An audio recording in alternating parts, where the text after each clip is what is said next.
head this way out. Cross your feet. You have the foot across your feet. Send me the link. Everybody on up in this. What you call that? Yeah, we all good. Yep. Hallelujah, hallelujah.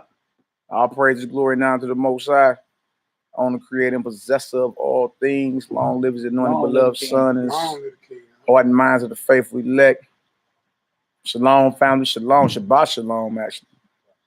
Thank the Most High for us coming together. Another one set apart.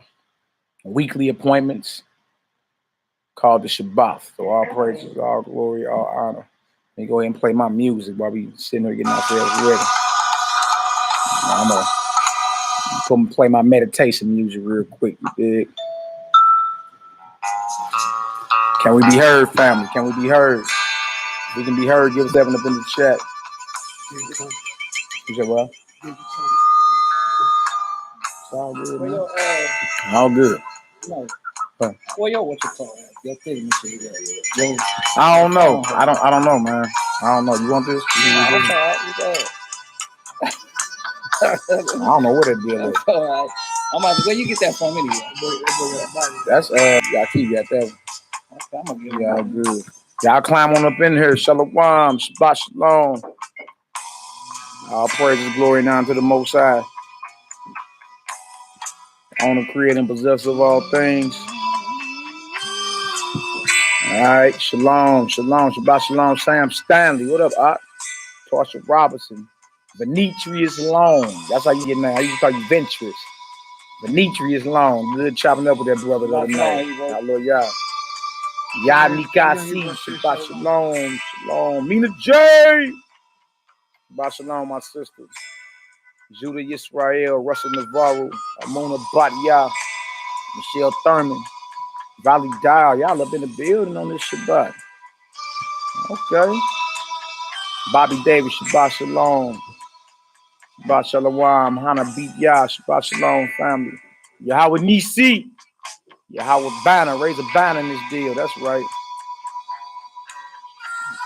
Noy Tay, Shabbat Shalom, my sister. Hope you're ready for Hebrew class Sunday, because we going. All right, you're ready, Yah, Yeshurun, Shalom, Jericho M, Shalom. Ema Ada Davis, Shalom. We up in this deal, all right, all praise, all glory, all honor. Let y'all pile on in. We're going to share this across social media. Y'all hear that bump in the background? It ain't just Sanford and Sons. When somebody tries to say it was Sanford and Sons on the comment board. Nah, man, that's War. That's the old school group War from the 1970s. You dig? Well, they be Jones, man. Yeah, that's some of my meditation music. I can't lie. I bump this in the dark sometimes to sit here and this is called my Four Corner Room. In fact, you need to share like, you know, do the thing. Sure, you say you need the link. Share like shit. All praise. That's all I do. All praise. That's all. We live. Yeah, we live. That's all I do. How you share it? You go to the video and hit the top of that deal right there. Hit the screen. The arrow gonna come up. Click the arrow. Copy link. Bang. You go into where you gonna share it on Facebook. You know what I'm saying? What's that? YouTube, right? Yeah, Facebook. Yeah, you get it together. I get it together. I work it out, man. Yeah.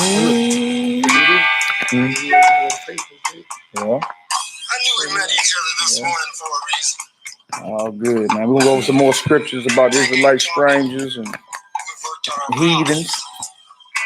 And the whole mission is about gathering the lost tribes of Israel, man. You know what I'm saying? That's the order of everything.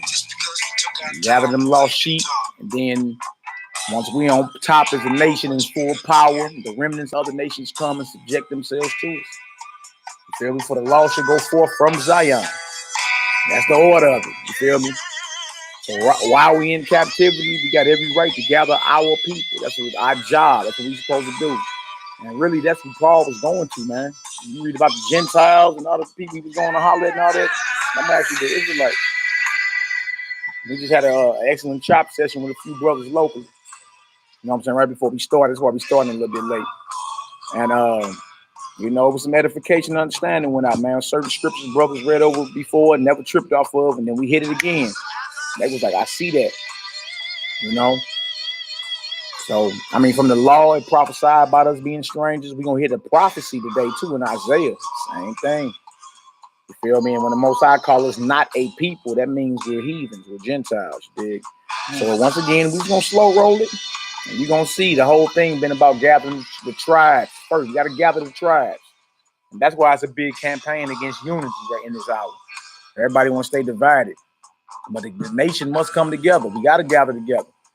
Money changers. You know what I'm saying? Money. For what? Money changers can keep their money. A lot of money changers want to keep their money, huh? Keep their shekels. Yeah, it's all good, man. So how y'all feeling today? Y'all praises. If we can be heard, throw a 9 up in the chat. Throw a 9 up in the chat. J Dub, can you grab me a water over there, bro? Right there in the air. Appreciate it. Me too, J Dub. Yeah. Told I Rabah. Told I Rabah. All right, we can be heard. Big truck in the house, my brother. Shalom, big truck. Shalom, Israel. K Karima, I hope everything going good with you, she bro. All good. Is Poppy on her? Tell Poppy I said shalom. She probably be trying to get on my head. You ain't say nothing. Good sister, though. All praise. Check it out. All right. Take it back. No, I'm cool. I'm cool. Coming from my four. Yeah. That's the power of the Most High. The power of the Most High trumps the power of the devil. Sam Stanley. Greater is he that's in you than he that's in the world. Right. Greater is he that's in you than he that's in the world. Even though the magician warlocks had spiritual power, it had nothing on what Moses had. So that's what that's about out. All right, that's what it do. Glad y'all feeling good today. All right. Jeremiah Cool, Shalom. That's War. That's the music group War from the 70s. And the name of the song was called Four Corner Room. I actually grew up listening to this. I wasn't born in the 70s. My father used to be a DJ, so it's some of the stuff I actually grew up listening. Yeah, War. That's some meditation music I listen to. It's hard. I was there. Especially on them loudspeakers. Oh, man. Oz was there. YAH'KI was there. Right.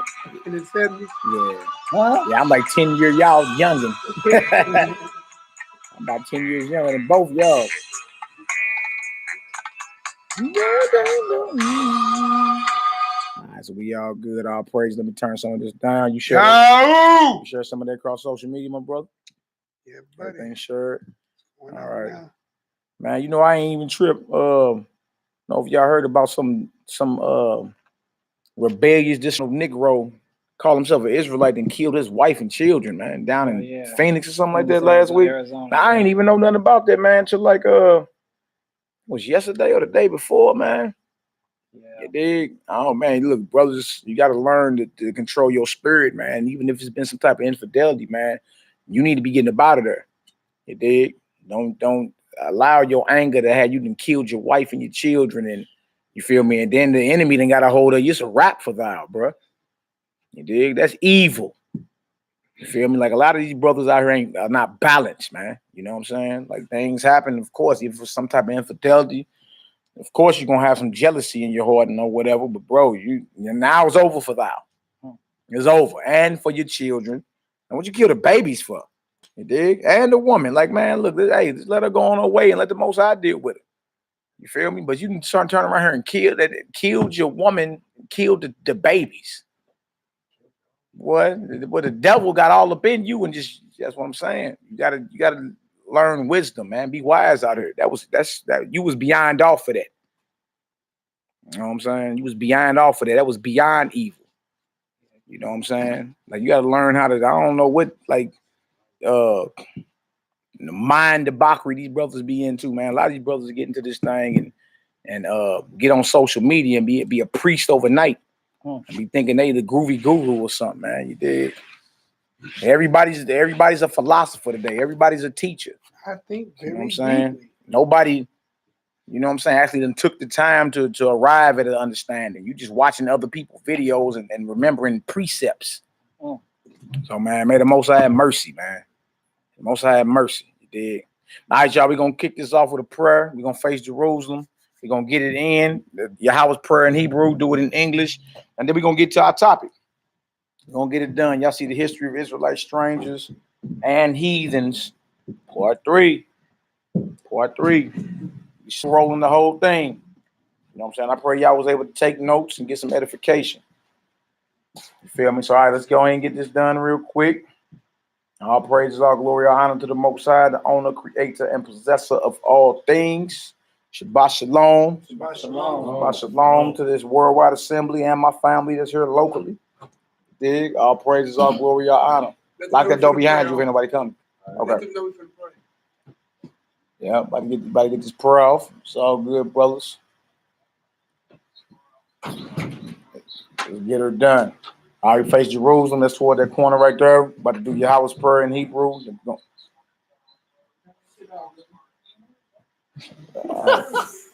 About to do Yahweh's prayer in Hebrew. Then we're going to do it in English. All right, y'all repeat after me.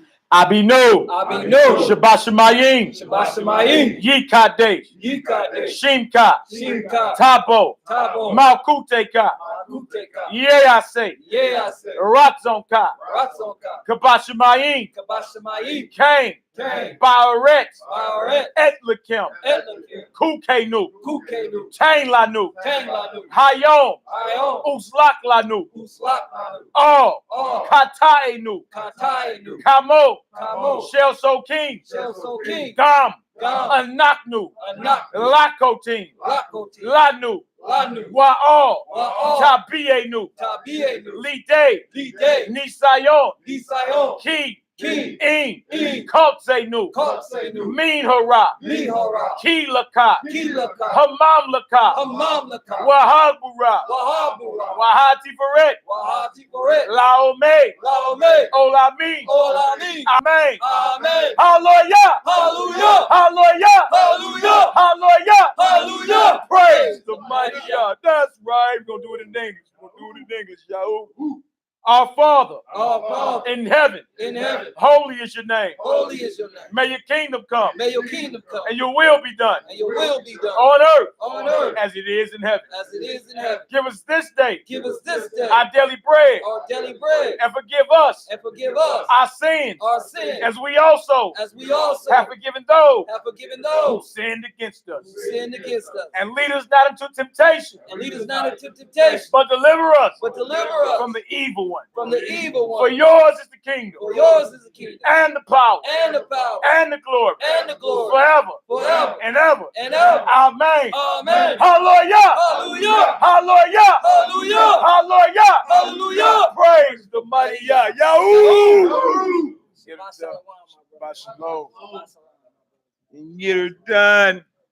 Get her done. All of these Hebrews, what it do, fam? That's right. You put that all the way over that way for me. No, I ain't gonna be munching while I'm there. All praises, all glory, all honor. All right, y'all see the topic. We're gonna jump right into it and establish some more understanding, some more precepts. You dig? It's about gathering the 12 tribes. That's what it's about. Give me James 1:1 first. Give me James 1:1. James 1:1. All right. If y'all been following, we'll be going into the law on how Israel is considered strangers according to the law as well. Whether you're in a foreign land, considered a stranger, like Moses in Exodus 2:21 and 22. Whether you a brother that wax poor and you and your family have to live with your brethren, he have to strengthen you up. You living with him makes you a stranger. Or if you wasn't born in Israel, but came back to Israel and say you came for some high holy days or whatever, you will be considered a stranger. We've been going over all that. Today we're gonna show also how if you are like tribe hopping. So you don't even see that a lot in the scriptures, like different tribes getting with each other out of the nation of Israel. When we get into the book of Tobit, that was considered strange as well. And it also caused you to lose your inheritance. The daughters of Zehoshaphat, Numbers 36. And all this start making sense now. Like, oh, okay. Getting some New Testament scriptures. We got James 1:1, then we're gonna go to 1 Peter 1:1.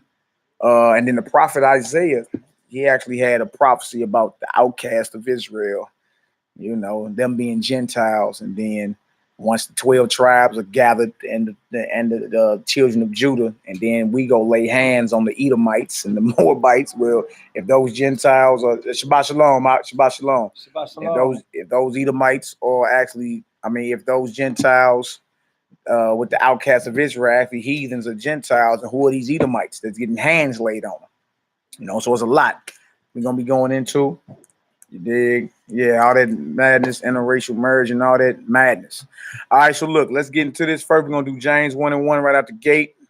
James 1:1. Just read that real quick. James. Rock a thought, brother. James 1:1. Uh-huh.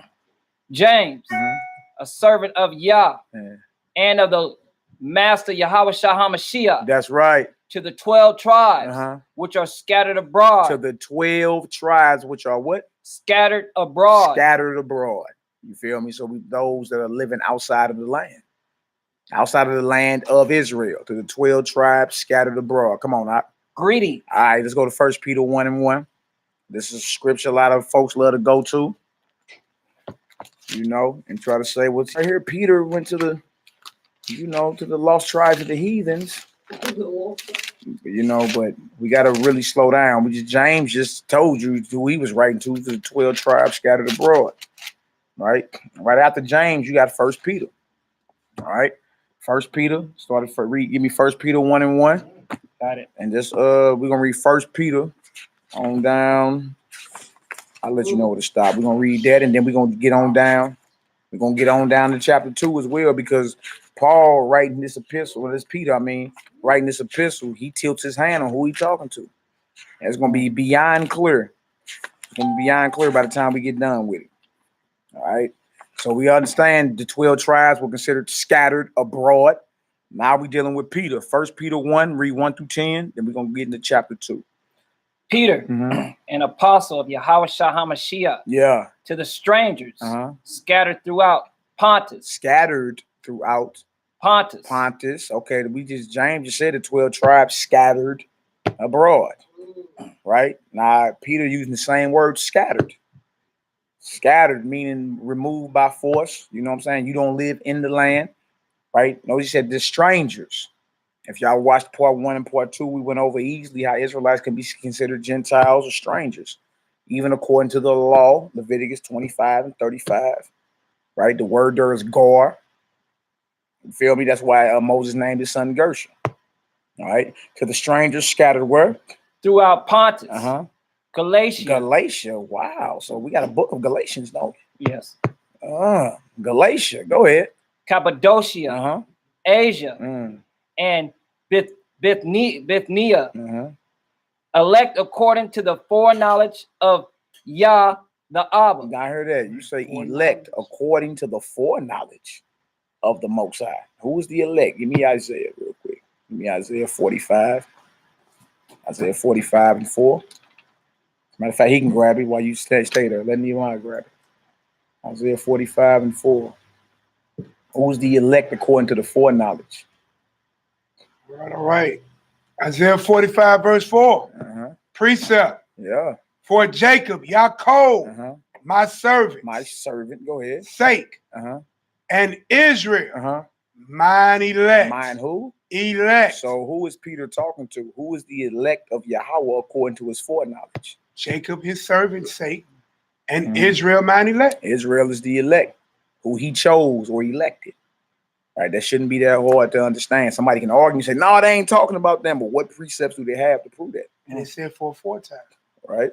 Would you say what? And it said for a foretime. Yeah, or 4 times past. Yeah, yeah. And if you're scattered in the land, that means you're not the inhabitant of the land. Right, you're not indigenous to it. Y'all see, that should be easy to understand. If y'all understand the elect of the Most High or the children of Israel, go ahead and throw a 7 up in the chat. And the Most High bless you, Eliyahu, Gabor, Yisrael. Y'all prayers and y'all prayers and y'all support helps us. That's right. It helps us keep this thing going, what we got going. The Most High blessed us, you dig? So, may the Most High bless y'all. All right, so the elect, according to the Bible, y'all, is the children of Israel. That's a precept. And anybody can get emotional and say that don't mean that, but it actually does, according to Scripture. All right, let's go back to 1 Peter chapter 1. And First- that Oh, you guys say what you guys say? I'm saying that their definition says one who comes is G3927. G3927. One who comes from a foreign country into a city or land to reside there by the side of the natives. Wow. So, strangers scattered throughout. So okay. Why? Because they're strange to them lands. You know what I'm saying? Strange to them lands. Right? Just like if we went over to Israel today, we would be strangers. That St. Louis stuff don't fly in Jerusalem. What you, Right. you think you're gonna be able to kick off and do whatever you want to do? You know what I'm saying? All right? It's just what it is. May the Most High bless your hand, Jehu M. All right, come on. 1 Peter 1. Verse 2. Excellent definition. Elect according to the foreknowledge of Yah the Abba, through sanctification of the Spirit unto obedience and sprinkling of the blood of YAHUDAHS HaMashiach. Grace unto you and peace be multiplied. So you see, he's writing to a specific group of people. He ain't writing to everybody. You see? The Israelites that are scattered in these lands, though, are in the faith of YAHUDAHS HaMashiach, right? According to the foreknowledge of Yahweh, the Father. All right, now you got a definition you just pulled up too. What was that foreknowledge? Foreknowledge. G4268. Yeah. It says foreknowledge, forethought, prearrangement. A prearrangement. A prearrangement. Who Something that was set back then. Yeah, who were the elect? Who were the prearrangements according to the Most High? If anybody read that Matthew 1 and read that Luke account, right? Christ said, I didn't come to save the world from their sins. I came to save my people from their sins. Who is his people? Israel. You can't get around it, huh? Yeah, the whole thing been about gathering the lost sheep, period. That's the whole mission. Like Paul's mission didn't change just because he just felt like it. No, it wasn't no change mission. It was the same. He was woke up by Yahushua, going to the lost sheep, right? And you're gonna have to go into these other nations. Why? Because that's where your brethren said. To the 12 tribes scattered abroad. They scattered abroad in all these other nations and took on all these different customs. And also there among them are those of the circumcision, because there's synagogues everywhere. You did? So when Paul and them will get there, and brethren, y'all got something to say, they'll get up on the Sabbath day and they'll confess Yahushua out of the Torah and the prophets. Right? Some of the circumcision didn't believe, some did. Right? Then you got who they call Gentiles or Greeks, but these were Israelites. You feel me? That had been scattered into these lands right here. Right? So you already had the circumcision amongst them, gaining proselytes. You know what I'm saying? Converting them because, you know, they strangers and they took on Greek customs and all that. Here come Paul and them and Peter and them. You dig? Messing up their little plan. Like, look, the Messiah was crucified in Pontius Pilate. This is who we confessing. And a lot of times it caused an uproar. Right? And it made, and those men actually laid hands on these brothers, threw them in jail. You feel me? And Messiah warned them, like, look, you're going to be brought before kings and governors. Look, they going to kill you. They going to think they're doing the right thing. Right? That's why you think that Stephen was saying, you know, Yahweh don't lay their sin to their charge. Why he getting stoned? Why you think Yahweh was saying, Father, forgive them? They don't know what they're doing. We got to be the same way with our people, man. They don't know, and you know what I'm saying? And we can be so quick to condemn without, nigga, you ain't in the truth, you don't follow, nigga, you damn. Right? But if somebody did that, Paul would have never woke up. You see that? This is what it is, man. Right? There are still some under the mindset, the Pharisee mindset, that the Messiah can wake up and use. And that's even into this very day. Our job is to go teach and preach. You feel me? And even if they get at us physically, we are not, you understand, to repay evil for evil. They had to lay their life on the line for it, man. Paul got stoned. He ain't come back and retaliate on them Pharisee circumcised Jews. Right? What he used to be a part of that. You dig? They straight try to kill that brother. Did he just clip up and go pull a kick on Caiaphas and them cuz? Nah, he ain't do none of that. You dig? And that's part of this walk, y'all. People gonna be trying to get at us behind this. But we gotta be solid. You feel me? We gotta be like just like Stephen and just like YAHUDAHS when they facing execution. Father, forgive them. He warned us it was happening. We can't repay evil for evil. You dig? It's just what it is, man. Go ahead, right? Yeah, it is.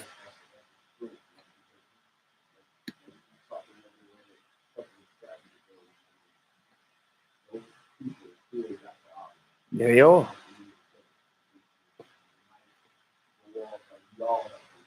Yeah. Mm-hmm. That's still y'all people. Y'all can hear what Rock's saying. He's saying that's still the Most High's elect. It still is chosen. You feel me? How you know somebody out of that mindset won't have their Paul on the road to Damascus moment and come back and be a powerful force within this thing, man. You feel me? Oh, did you have your hand up? I thought you had raised your hand. My bad, bro. All right, so look, let's get it. 1 Peter 1, what verse you in? Verse 3. Yeah. Blessed be the Most High and Abba of our Master, Yahushua HaMashiach. Right, come on. Abba means father, y'all. Come on. Which according to his abundant mercy have begotten us again. Hold on, us or who? Have begotten us again. Hold on, this is Peter. Peter is an Israelite, right? Right. Begotten us again? Hold on. We ran over that word reading this. What does he mean, begotten us again? And he's writing this letter to all these quote unquote strangers in all these different lands, right? But he's concluding himself in this, us again. Come on, let's get it. Unto a lively hope by the resurrection of Yahushua HaMashiach from the dead. That's right. Come on. To an inheritance incorruptible and undefiled, and that faded not away, reserved in heaven for you. For you, right? Because the kingdom of heaven will be here on this earth, right? Right? And that's our inheritance incorruptible that fadeth not away. You read Isaiah, the 9th chapter, that's a never-ending, forever expanding kingdom. Yeah, forever expanding. Conquer the entire globe behind it. Yeah. All right, come on, Knock, let's get it. Verse 5. Who are kept by the power of Yah through faith unto salvation, ready to be revealed in the last time. Powerful, come on.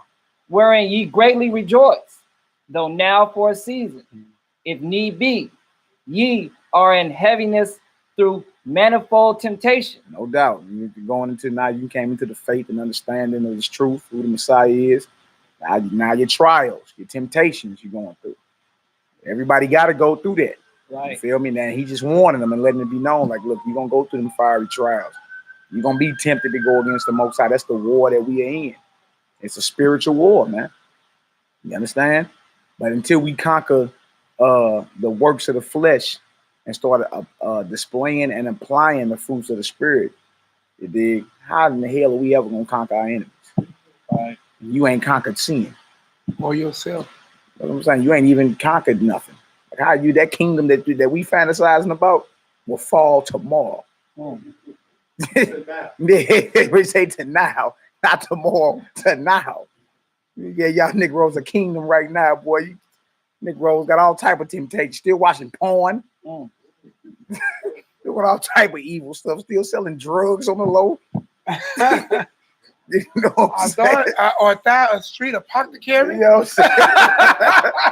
You know what I'm saying? Stop it, man. Stop it. This thing here is about disciplining yourself. And that's why, man, it's a good thing to start getting the fasting more. Bring your flesh under subjection, man. Train yourself. You know what I'm saying? Like we got to, because this war is serious, man. The devil don't sleep. He turning all the way up. You know what I'm saying? And if we are slaves to our bellies and any type of desire, you know what I'm saying? And we conquering. He said we are more than conquerors. He said it. You already got the victory. You gonna show up for the war or not? Or you gonna keep laying down? Right? I was talking to a non-messianic. He like, well, you know what I'm saying? You're supposed to bring kingdom and you know what I'm saying? It says you're free. You know, so what's going on? I'm like, bro, you first got to conquer sin. Hell, you gonna conquer the white man and you ain't conquered sin. You feel me? They tell me he don't believe in the Messiah, pulling on a cool cigarette. Somebody he don't be like, I don't believe in that Messiah, that New Testament. I'm like, bro, look, obviously not. Obviously. What are you talking about, man? You feel me? You still a slave to your passions and your desires. You ain't conquered. You ain't leveled up. I mean, that's the work we all got to do. You know what I'm saying? But we got to be, look, he's told us it was a war. He gave us the weapons to be successful in this war. You understand? And he said you're more than a conqueror. That means it ain't even going to be no close win. You understand? Straight up, man. He straight gave us the power. And it's lying dormant within us. It's just we so afraid to unlock it. We don't want to level up. And then look, once you start leveling up, people around you going to need to start whispering, look, Tay's getting mad. And they think he is. You know what I'm saying? But you got, look, he called, look, the Messiah raised the bar on us, man.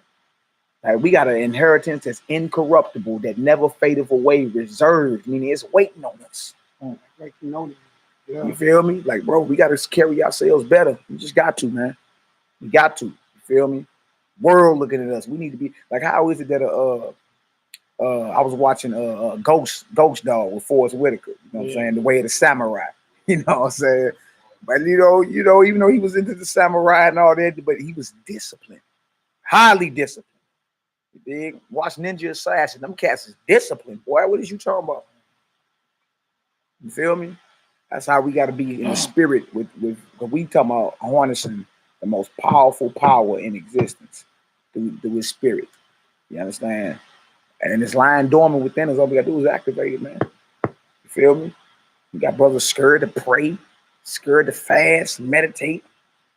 Hey, man, these are the keys to unlocking that kingdom that's within. I mean, we gonna do it or not. All right, come on, Knock, let's get it. 1 Peter 1, verse 7. Yeah.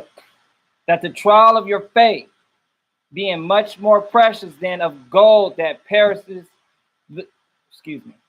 that perish, though it be tried with fire, might be found unto praise and honor and glory at the appearing of Yahushua HaMashiach. Yeah, the trial of your faith. You know, you're gonna go through your fiery trials, but the fire is to increase you in the end. The fire is to make you better. You feel me? It's the same thing, man. Again, any elite soldier, right? Navy SEALs, the Green Berets. You know what I'm saying? The top Marines, all of them. Like, they put their bodies and their minds through it. Like, they take it to the limit so they can become elite. You feel me? You need to do the same thing spiritually. And then, look, it's supposed to be spirit over the flesh. Ain't it? Right? It's supposed to be spirit over the flesh, man. We're supposed to live like that. Like, the world to come is in subjection to us. Not the angels, us. Come on, Knock, let's get it. Plus, too, Christ, HaMashiach, he's coming back, you know what I'm saying, for a church that's without spot or wrinkle. You know, and we can look within ourselves and see certain things that we know that's there that needs to get handled, and then some of our brothers can see certain things on us too as well, and we shouldn't be afraid to speak out, you know what I'm saying, to speak to our brothers and let them know that you coming up short on this, you know what I'm saying, you know, tighten up or whatever, without our brother that we're talking to get offended, you know, and be like, what you talking about, Willis? You know what I'm saying? You over here, you know what I'm saying, doing this, that, and the third too as well, or whatever the case may be, you know. So that's what Christ is coming for, you know what I mean? He's coming for a church that's without spot or wrinkle. And it's true, you know what I'm saying? We do have to level up always. You know, and not be boastful with it, you know what I'm saying? But, you know, but also, you know what I'm saying, encourage each other, you know what I'm saying, to level up, you know what I'm saying? Come on. No doubt. I mean, it don't feel good getting out your comfort zone. You know what I'm saying? But hey, it's not meant to feel good. That's the point.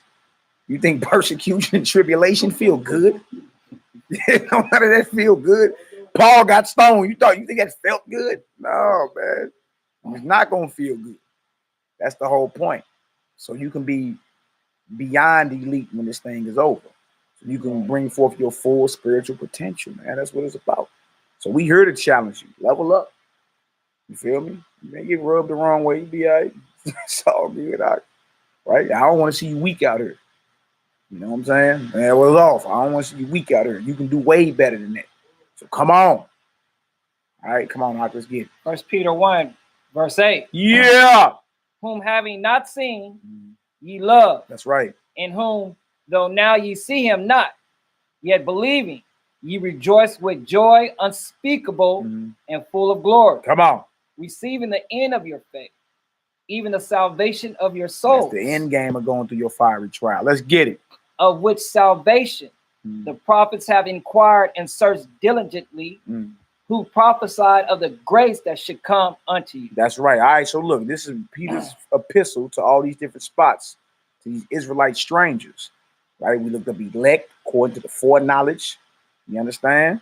We read James 1 to the 12 tribes scattered abroad. 1 Peter, the book right after James, to the strangers scattered. You look at the definition of strangers and all that, right? So keep in mind, right, he's still talking to the same group of people. Just because we switch chapters don't mean he ain't talking to the same group of people. All right, chapter 2, starting chapter 2. All right, 1 Peter 2, let's read 1 through 12.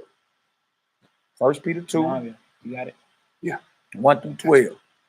All right, give me a Yahoo when y'all get there. That's back, Bonnie. All praises, glory, now to the Most High. All praise. 1 Peter 2, we're going to read 1 through 12. Me and Jay quick on the draw. Yahoo. That's right, me and Jay. Where she at? She must be around here. Me and Jay, a household celebrity around St. Louis. Where she at? All right, Yahoo's up in there. Okay, so 1 Peter 2. Let's get into it. Let's see. I'm reading the head, boy. Look at that. Let's Look see. at the head. Let's see if he's talking about Europeans, because I mean that's everybody's mindset. When you read about Ephesians and Galatians and all that, in your mind you never think Bruce Lee, and that's how you know it's us. It's a psychological, because if Gentile mean more than just a white man, why do you only think white man? Oh, I had the when you read today.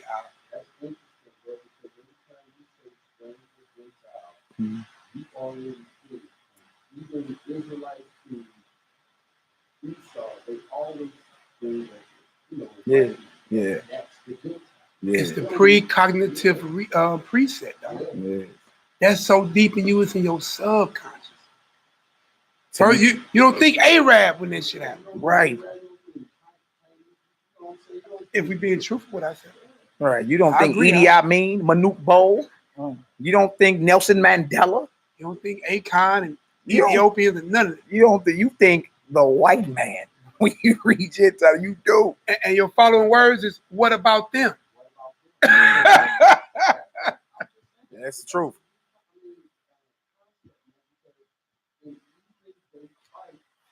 Yeah. It's a major league destruction that happened to us. Not just physically, you know what I'm saying, but you talking about spiritually as well. Y'all seen that article about or that news about the slave Bible? Y'all seen that? About the slave Bible, where it removed close to 800 chapters. I don't think that's plugged up. I don't think it's plugged up. Yeah, dang, it sure ain't. YAH'KI here? Nah, he ain't burning out. But it's all good. What we need to do is just whatever y'all say in the crowd, we need to just repeat. Talk good loud. Yeah, y'all can talk good and loud, or y'all can come up to the table and say it around the mic, or we can just repeat it. You know what I'm saying? It's all good out. It's all good. We'll figure it out. Yeah, definitely on that Bible. Come on up, you want to speak on it. Be on that Bible in the 1800s, right? That original Bible had over 1,000+ chapters. Yeah. They reduced it all the way down to like 300 to 200 chapters. 218. Majority of the Old 800 chapters, man. All the Old Testament. They don't want you slaves reading about let my people go in the Exodus. You know what I'm saying? Anything in the New Testament that had to do with you know what I'm saying? Anything about like you know what I'm saying, standing up and fighting or whatever. Anything had to do with Abraham, anything had to do with Isaac, Jacob, they systematically took it out and called the slave Bible. We broke news all this week. All week. They showed it. It was all in the news. It's in the museum. Yeah. Now trip off that. Now, okay, what's the agenda behind that now? That's why they took the 1611. They took the Apocrypha out of there right before they 'Cause they abolished revolted. slavery. Right before it was like 1860 something. They took it right out of there. Makes sense though. Very coincidental why they did it. Right. Makes Right. sense. Yeah, it make a lot of sense. That's wild, man. You feel me? Though it's The so Apocrypha been in the Bible longer than it's been out. right. Exactly. Exactly. Yeah. AT all praise. All And right. then look, man, y'all gotta check this out too. Your enemy is wicked and wise. He knew that your spirit is naturally in vibrational tunes with that Bible. Mm-hmm. You know what I'm saying? So to give you a piece of your history back, even though you didn't know it, you think you're getting something new, you was getting something old. The Bible's black history. And your body is in tune with it. That's why you connect to it. You see what I'm saying? But the whole thing is they took out the important parts about your redemption Yeah. and about their end. They knew they couldn't take all of it away from you. Yeah. And that's why you grabbed to it and you obeyed it. It was your book. You see what I'm saying? Just something to think about. Real talk. You Wow. connected to the words and the spirit and the Elohim or the Ruach HaKodesh in this book. Real You're talk. connected to it. That's right. Right. And that right there will unlock something. It will reactivate something that's been lying Ooh, dormant I like within that. you. Reactivate. Yeah, the kingdom of heaven is lying within you, man. You feel me? All right, let's get it. And that's why Israelites are waking up in these last days on that. I'm talking about it's spreading like a virus. Like Major League, you feel me? Something they can't stop. Now, you can think this is something cute, you feel me? Or it's prophecy, Valley of the Dry Bones.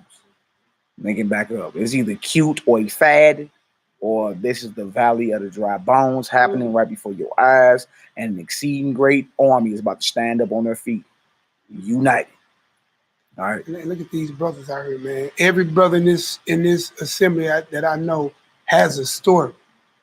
But every man in this assembly that I can see has reconnected himself back to his origins and his culture. And every man in here will stand up and die for it. And that's what I believe based off being around y'all a long time. Yeah. The most important part, this has healed us in such a way, each of us as men have returned back home or is at home with our wives, our children, in tune with our brothers and our community. That's how powerful this script has redone for us. You know what I'm saying? A lot of us came from way far off. And look at us now. Real talk. All right, let's get it. Let's get it. Let's get it. Let's get it. 1 Peter 2, verse 1. 1 Peter chapter 2, verse 1.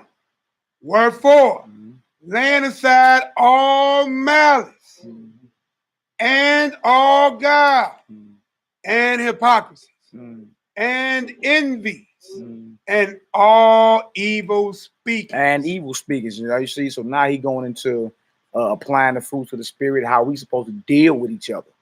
Like we're not supposed to just be talking crazy to one another. Shabbat shalom, sister. Shabbat shalom, We're not supposed to shalom. just be talking crazy, dealing with each other as if we're enemies. Straight up. You feel me?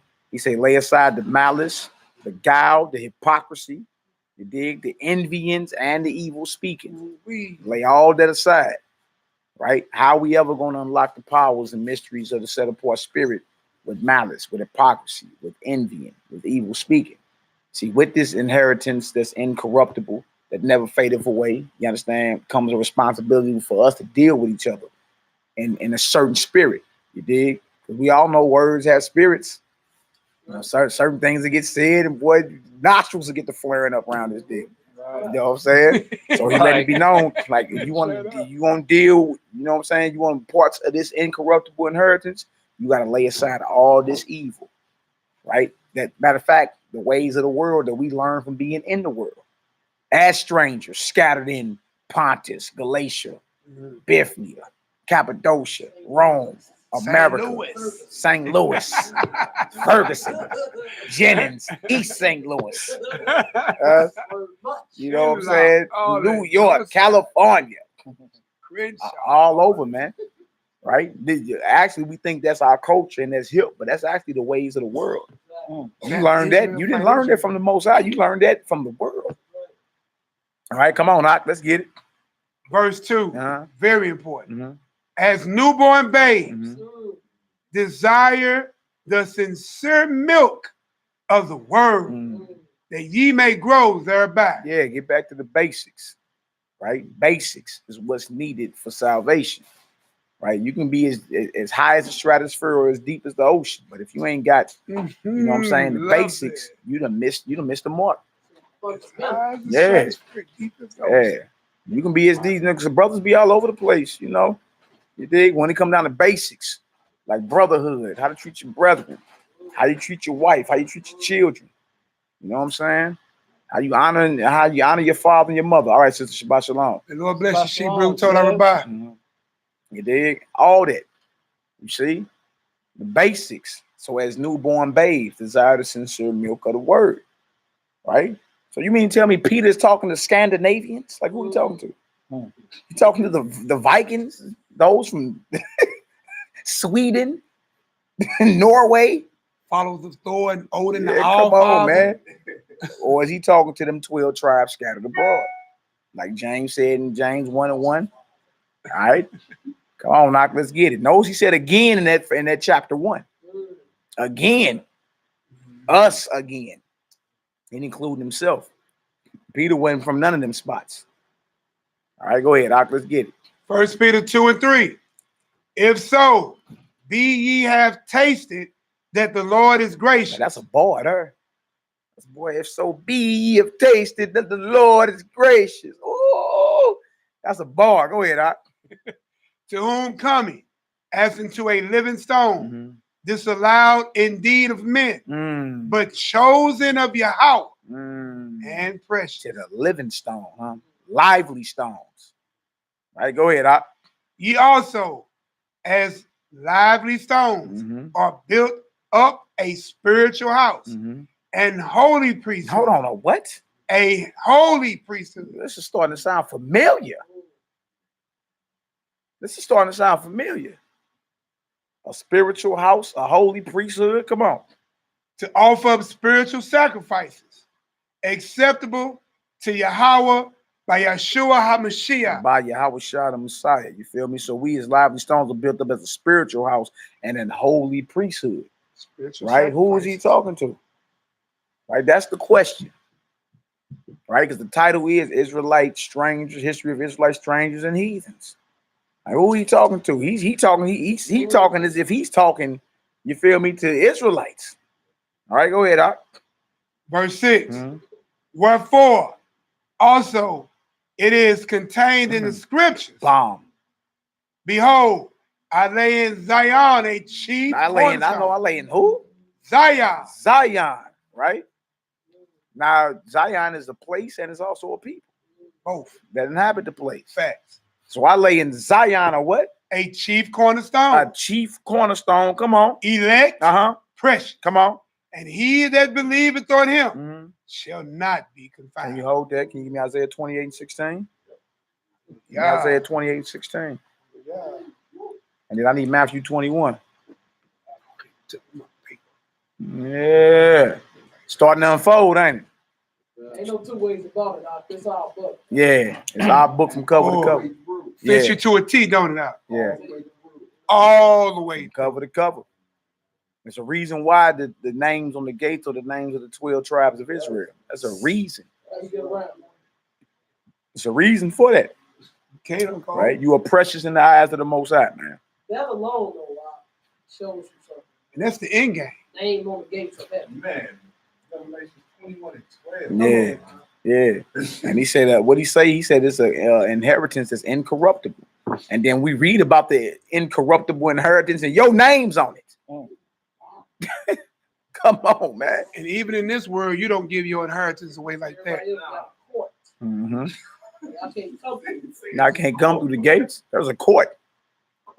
Yeah. Hey, you ain't walking up to no Gentile with no inheritance until I'm walking in with you. I don't know you, niggas. That was how the temple was in Solomon's time. Only the other nations can come up to it. I was saying speak up a little loud. Oh, okay.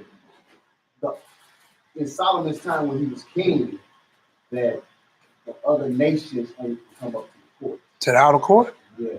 which is at the foot of the temple. It's just coming back to them. Yeah, that's what's coming back. And Ain't no change. And it's about the gathering of the 12 tribes before any of that can happen. Before the Gentile can come up, the 12 tribes must be risen back up. The breaches must be restored, and we will be set back as a power in this earth, man. Yeah, I mean, not even just the heathens, man. A lot of our people scared of it. That's why they like, a lot of people are against that. But yeah. A lot of our people, I mean, even these so-called conscious Israelites, that's why it's a big agenda against Zephaniah chapter 2. Notice that's not read in a lot of assemblies. Gather yourselves together. Like how is the tabernacle of David ever going to be restored and raised back up and you not gathering together? That's the beginning process of it. You got beginning process. It's the beginning process, bro. It's a process to everything. We'll chop doctrine. All right, come on, Knock, let's get it. Isaiah 28. Yep. Verse 16. Therefore, thus saith the Most High, Elohim, behold, I lay in Zion for a foundation, a stone, a tried stone, a precious cornerstone, a sure foundation. He that believeth shall not make haste. You know what? Jump back up for me on that. Go back to verse 14. I believe it is. Go back to 14. Hey, I got one too. Read 14 through 17 for me. Come on. Isaiah chapter 28, verse 14. Wherefore, hear the word of the master, ye scornful men that rule this people which is in Jerusalem. Yeah, talking about our wicked leaders, right? These were the circumcision. These are the ones that were persecuting Messiah and his followers. This is the whole Pharisee and scribe clique that Paul was a part of before his Damascus experience. He's part of the same. And sometimes when you read Jew in the New Testament, that's who it's talking about. They ain't even talking about all the Jews. They ain't even talking about the land of Judah. It's talking about, sometimes it's talking about a specific group out of them, which persecuted the scornful men that was ruling in Jerusalem. The leaders. The leaders, you understand? And they were mad because Messiah basically gave that authority that they had to Peter and them. He said, upon this foundation, I'm going to build my what? My church. There you go. That means Peter and them are the leaders, and Caiaphas, the high priest, ain't. Yeah. Just like how the Most High took away Saul's kingship and gave it to David. That's what he did. And then remember, Saul was trying to kill David, you know what I'm saying, and whatnot. What was you about to say, bro? I had one. It was Acts 4:11 and 12. Go ahead, bro. It say, this is the stone which is set at naught of you builders, which has become the head of the corner. Yeah. Neither is there salvation in any other, for there is none other name under heaven given among men whereby ye must be saved. Yeah, that's Peter and them in court. Because they just had healed a man in Acts 3. Right? And the very people that put YAHUDAHS to death locked them up and brought them before the council. You understand? And they boldly proclaimed Messiah. You dig? This is the stone that has been rejected by you builders. Y'all the leaders, and y'all rejected him. So why is Peter talking about this? You dig? And this is prophesied about in Isaiah 28. It's about the removing of the wicked leaders of Israel. Yeah, come on, Knock, let's get it. Isaiah 28, verse 15. Because ye have said, we have made a covenant with death, and with hell are we at agreement. When the overflowing scourge shall pass through, it shall not come unto us. For we have made lies our refuge, and under falsehood have we hid ourselves. Therefore, thus saith the Most High, behold, I lay in Zion for a foundation, a stone, a tried stone, a precious cornerstone, a sure foundation. He that believeth shall not make haste. Judgment also will I lay to the line, and righteousness to the plummet, and the hail shall sweep away the refuge of lies, and water shall overflow the hiding place. Yeah, so it's prophecies of the Messiah, you understand? And how you gonna build, right, without a proper foundational stone? Right. You understand? He's the cornerstone or the foundation that everything must be built off of. So how are you building anything and you ain't got a foundation? What's gonna happen? It'll tumble and Yeah, it's fall. gonna fall. You did. You actually ain't got no building. Feel me? So let's get back to this First Peter 2. Verse 7. Yeah, 1 Peter 2, read 6 again. Going back to 6. Because if he's talking to Ned Flanders and them, then why is he saying, "Behold, I lay in Zion"? Yeah, come on, Doc, let's get it. Wherefore also it is contained in the scriptures. Mm-hmm.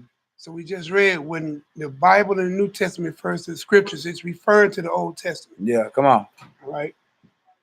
Behold, I lay in Zion Uh-huh. a chief cornerstone, Yeah, elect, come on. precious, Mm-hmm. and he that believeth on him shall not be confounded. Shall not be confounded. Speaking of Messiah, right? Go ahead. Unto you, therefore, which believe he is precious, Mm-hmm. but unto them which be disobedient, Uh-huh. the stone which the builders disallow, Uh-huh. the same is made the head of the corner, No doubt. Come on. and the stone of stumbling, Uh-huh. and the rock of offense, That's Isaiah 8 and 14. All right. Come on, Doc. even to them which stumble at the word, Mm-hmm. being disobedient, Mm-hmm. whereunto also they were appointed. Come on. But ye are a chosen generation. Ye are what? A chosen generation. Come on. A royal priesthood. Uh-huh. A holy nation. Uh-huh. A peculiar people. Now, who is this being said about? Us. That's us all day. So it's safe to say that the strangers scattered in Galatia, Pontus, Bithynia, Cappadocia, or Israelites. The Israelites. He's quoting what was said to us in Exodus through the mouth of Moses. Yeah, they're Israelites. If it's a royal priesthood, there ain't never been a outside Gentile force that officiated the office of Israel. No, it's of course If not. you can't find it nowhere else, you got to find it there. Yeah, like come on, Hawk, it ain't making sense. You know what I'm saying? So Make it again, make sense. yeah. So if we got to sit down and chop it out and chop it up and reason with one another over who is Peter addressing, right? And we got to go off. Okay, well he's quoting scriptures. Let's go back to the scriptures, and every scripture we go back to is saying Israel. Then we have to come to the conclusion that the Gentiles written of in Corinth, Galatia, Romans, Acts, Ephesus or Ephesians, Thessalonica, the book of Thessalonians, all of them are talking about scattered Israel. You understand? Or the uncircumcision, brothers whose forefathers left the ways of the Most High hundreds of years earlier and became Greeks. We got that in the Maccabees. That's too easy. They became uncircumcised and forsook the Holy Covenant. All right, go ahead. I just wanted just to expound on that. Mm-hmm. Looking up to the Jew first and then to the Greek. Mm-hmm. Every time it said Greek and Gentile, it was the same thing. And then when I went to that Revelations 10 in the Gentile court, it was a whole different Gentile. Yeah. Total different word and definition. Mm-hmm. You see? Both in Greek. In Revelation 11. All right, so come on, let's get it. Now read it. We need to read Exodus 19 behind that. We go to Exodus 19, read 1 through 6. So we read right here, you a chosen generation, a royal priesthood, a holy nation, a peculiar people, that ye should show forth the praises of him who called you out of darkness into this marvelous light. You feel me? That's just what it is. So who was called a peculiar people? Who was called a holy nation? Who was called a royal priesthood and a chosen generation? That's right. Excellent precept. Read that Exodus 19. Yeah, Exodus 19, yes, sir. 1 through 6. 1 through 6. Exodus chapter 19, verse 1. Mm-hmm.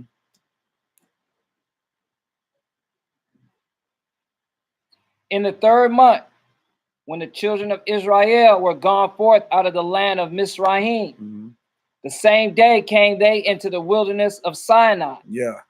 For they were departed from Rephidim and were come to the desert of Sinai and had pitched in the wilderness. And there Israel camped before the mount. And Moshe went up unto the Most High, and the Master called unto him out of the mountain, saying, Thus shalt thou say to the house of Yaquab, and tell the children of Israel. This is what you say to the house of Jacob and say to the children of Israel. What's supposed to be said? Come on. Ye have seen what I did unto the Egyptians. Your enemies. You seen what I did to your enemies? Come on. And how I bear you on eagle's wings. And brought you unto myself. Now therefore, if ye will obey my voice indeed, and keep my covenant. It's conditional, right? We have to obey his voice and keep his covenant. That's what he called us to do. Us not doing that got us called not his people or Gentiles, right? Us doing it and repenting, coming back to the Most High through the Messiah. There's no other way back to him. You understand? There's no other way into what's called the new covenant but through him, right? Now we can be called his people again. We can be called the sons and daughters of the living power, right? The way the Most High set it up is just so poetic, man. You just like, oh, that was tight. Because you see in there how he divorced us and put us away back in the Old Testament and all that, you know what I'm saying? That's why I don't understand how these non-messianics or Old Testament only Negro. I'm like, bro, y'all know y'all severely slacking. Like y'all ain't got no way, no way back to the Father. You say right there in German, the Most High put us away. That means you got a bill of divorce, right? So when did the reconciliation happen? When did that happen and how? Dangerous game, man. And the reconciliation comes before the divorce. It's the optional role you take on to save your marriage, right? Not after divorce is given. And listen, we know the hold on. Cutest cucumber. The curse was on Canaan, not Ham. Reread your Bible. Go ahead. I didn't mean to cut you off. No. I'll pray. You gotta handle that too. You gotta understand the Bible as well. When you divorce someone in Israel, right? You can never take them back. Because Deuteronomy 24 kind of explains that. Like if another man divorces his wife and she remarries, and then the other man put her away and she become a widow, you can't take her back because she's defiled. You know what I mean? And it's called an abomination. You can try to say I love my baby mama and take her back. Won't work. You see what I'm saying? So if the Most High is true to his own word, and his own word cannot slack, when he divorced us, the only way you can come back, you have to marry into the family. That's the series YAH'KI do.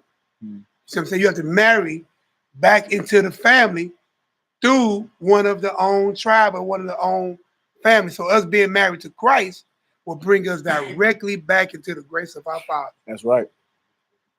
Let's get it. Where you at? Exodus 19, starting at 5 again.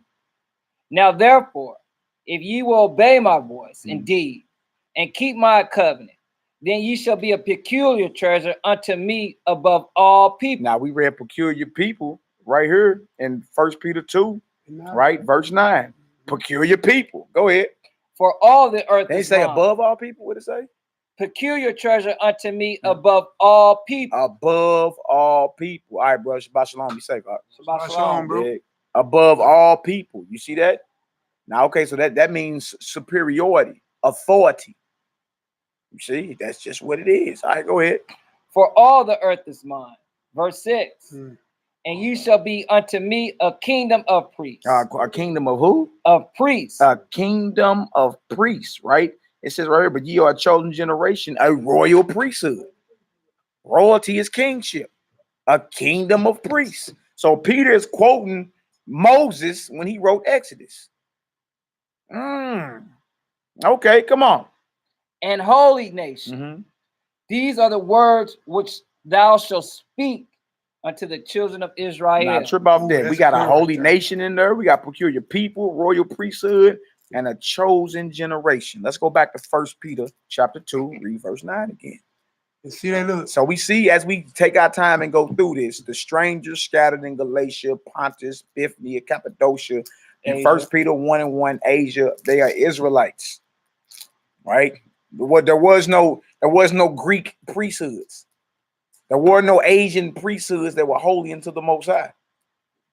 And they're not peculiar either. That last sentence is a bomb right there. All right, come on. Say this when you speaking to the children of Israel. You can't get no clearer than it. That's right. All right. Come, go ahead. Out. Psalm 33:12. Blessed is the nation whose God is the Lord, and the people who have chosen, who he hath chosen for his own inheritance. Wow, that's Psalm 33 and 12. All right. So as we take our time and go through this, we start seeing, okay, well, dang, Paul and them they was going to the lost sheep of Israel as well. Because we scattered. You got remnants of scattered southern kingdom and remnants of scattered northern kingdom living in all these different spots. So when you go to the back of your Bibles, in the back of most of them, you see Paul's journeys in the map. Yeah, the map. That's where he was going to. That's where he was living at. All these different areas. Makes sense though. All these different areas. And when we get into the Maccabees, we're gonna do that again. Also, in I believe it's 2 Maccabees chapter 6. Y'all remember the scripture that say it was unlawful to even call yourself a Jew. Yeah. Back then. So what were we calling ourselves? What the nigga in church say Sunday? I'm a Gentile. What was you calling yourself then? It was unlawful to call yourself a Jew against the law. You've been put to death. You couldn't circumcise your children or nothing. Go ahead, O. Yeah, I'm just tripping. Like when you look at the script, like you see nothing but Israel. And like the week is when you get to Paul, the rest of the world is gone. Yeah. Yeah. That's where we get some static from you. The way Paul spoke, the way he wants to his wisdom, level of his wisdom. Yeah. People can understand where he's That's from. right. Yeah. You still talking about Israel. Yeah. And the crazy part about it is, man, Christianity is a hell of a drug, like the bro said earlier. Man, Paul is the most one-line brother in the whole Bible. They one-line that brother because they know if you keep reading them, it's gonna force. Like he tilts his hand. He ended up showing his hand eventually. Like, look, this is what I'm saying. Scripture says this.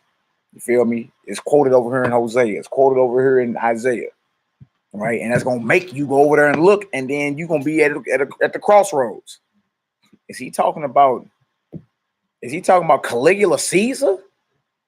Caligula. You feel me? Or is he talking about Israelites living in Rome, which shouldn't be that hard to understand because you got Priscilla and Aquila, which were Israelites or Jews that were from Rome. They weren't born in Israel. Acts 18. You got Apollos, an Israelite that was born and lived in Rome, wasn't from Israel. That's all Acts 18.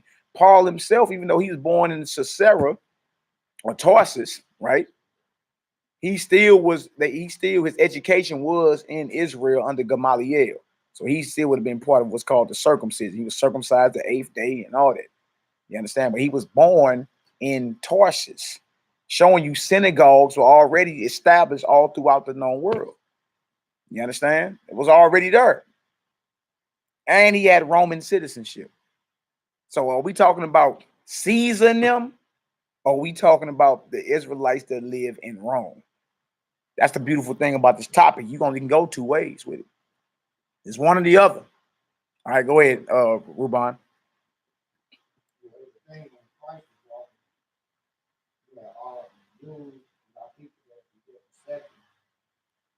Around when they wanted to accuse him of something, they had to take him outside of the court to go amongst Pharaoh. Pharaoh was like, look, I don't even have nothing to charge you with. Pilate. Yeah, Pilate. Yeah. Like, I don't even have nothing to charge you with. On the strength that it was different. It was different from where we were at and them and they nation people. Yeah.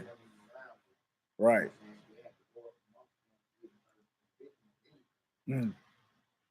It's kind of like what you have today, you know what I'm saying? When Israel was dealing with itself in judgments, it was more like the state level.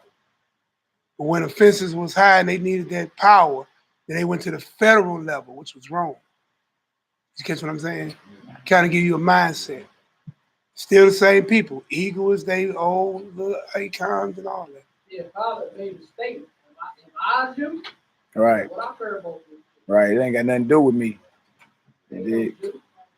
All right, come on, let's get it. And lamming back real quick off what O said earlier regarding Paul. Peter spoke about it too, also in 2 Peter chapter 3, verse 15 and 16. That's right. An account that the long suffering of our master is salvation, even as our beloved brother Paul also according to the wisdom given unto him hath written unto you, as also in all his epistles, speaking in them of things in which are some things hard to be understood. Some of the things he write are hard to be understood, right? Go ahead. Which they that are unlearned and unstable rest. Hey, rest means twist, right? So what he writes is hard to be understood to the unlearned and the unstable in the scriptures. If you know the Torah, if you know the law and the prophets, you understand, Paul's letters shouldn't be that hard to understand. Especially if you read them through thoroughly. You got to read him through. You can't just jump in nowhere in one line, nothing. You're dealing with a scholar. You feel me? So naturally, the way he delivers himself and presents himself is going to be different than somebody that's not one. All right, go ahead, Op. As they do also the other scriptures unto their own destruction. To their own destruction. That's why you can't play with this thing. You got to rightly divide it, or it's going to be a problem in the streets. All right, come on, Knock, let's get it. Shalom, Shabbat Shalom, sister, Shabbat Shalom. Shabbat Shalom. All right, come on, let's get it. We're back in 1 Peter 2. 1 Peter 2. Watch, he gonna tilt his hand. All right, come on, Hebrew. Shabbat Shalom. Shabbat Shalom. Naquam, my brother. What's the word? All right, come on, let's get it, Doc. 1 Peter chapter 2, verse 9.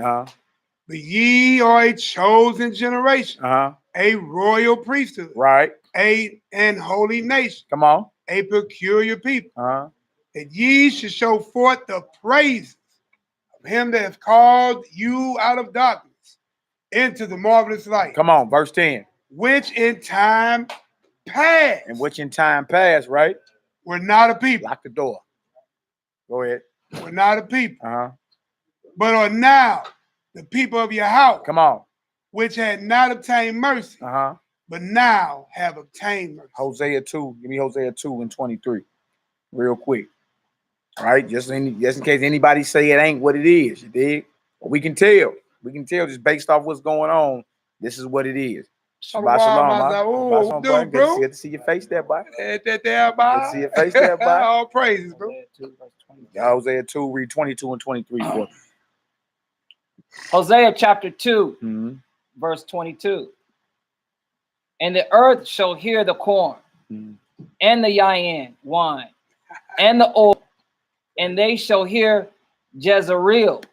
Jezreel, which is another name for Israel. It means sowing of the Most High, or planting of them.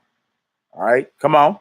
And I will sow her unto me in the earth. He gonna plant us again in the earth, established, powerful, all 12 tribes united. Go ahead.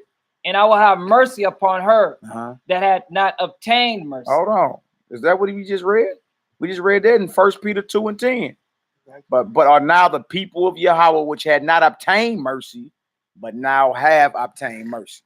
Right? Peter is quoting Hosea. All right. Come on out. And I will say to them, which were not my people, thou art my people. Right. And they will say, thou art my Elohim. That's it for that. All right, jump back to 1 Peter 2. Right? 1 Peter 2. Let's read. We in 11 and 12.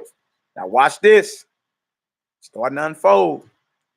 Right? The strangers that Peter was writing to were scattered Israelites. The uncircumcision, whose forefathers went off hundreds of years earlier. And started keeping all these customs. Right? The strangers are not the Irish. Right? The sons of anarchy. Right? Those are not the strangers he's talking about. Straight up. All right. Come on, let's get it. 1 Peter chapter 2, verse 11. Dearly beloved, I beseech you as strangers and pilgrims, abstain from fleshly lusts, which war against the soul. So showing us to abstain from lust war against the soul. Right? So again, even when you went back to that verse 1 of that chapter 2, he told us lay aside malice, hypocrisy, evil speaking. He said all that, right? Now he's dealing with the lust. We lust over a whole bunch of stuff, you dig? He said, abstain from those lusts that war against your soul. All right, go ahead. Come on, verse 12. Verse 12. Having your conversation honest among the Gentiles. Among who? The Gentiles. Oh, man, that's the bomb right there. He just tilted his hand, right? I thought he was talking about, you know, Gentile. just regular old, you know, Europeans. Like we were talking about earlier, right, Zeke? But he just tilted his hand and said, having your conversation honest among the Gentiles. Now, why is he saying that? Why is he saying that? Because 1 Peter 1:1 say to the strangers scattered in all these different spots. You're living among Gentiles. So having your conversation, you Israelites that believe in Messiah now, honest among the Gentiles. Wow. Houston, we have a problem. We got a problem. And y'all know Galatia is one of them spots. So that means the book of Galatians was written to who? Israel and Galatia. Oh, Israelites in Galatia that believed in the Mashiach, man. Yeah. Go ahead, finish that off, Ak. Read that verse 12 again. Yeah. Having your conversation honest among the Gentiles, that whereas they speak against you as evildoers, they may be your good works. They may buy your good works, which they shall behold. Glorify Yahweh in the day of visitation. All right, drop that. Just give me 1 Maccabees real quick. 1 Maccabees 1:11-15. The process of us becoming uncircumcised. And then chapter 1, verse 11-15. We also need 2 Maccabees 6:3-6, I think it is. Yeah. Yeah, let's bring it all out, man.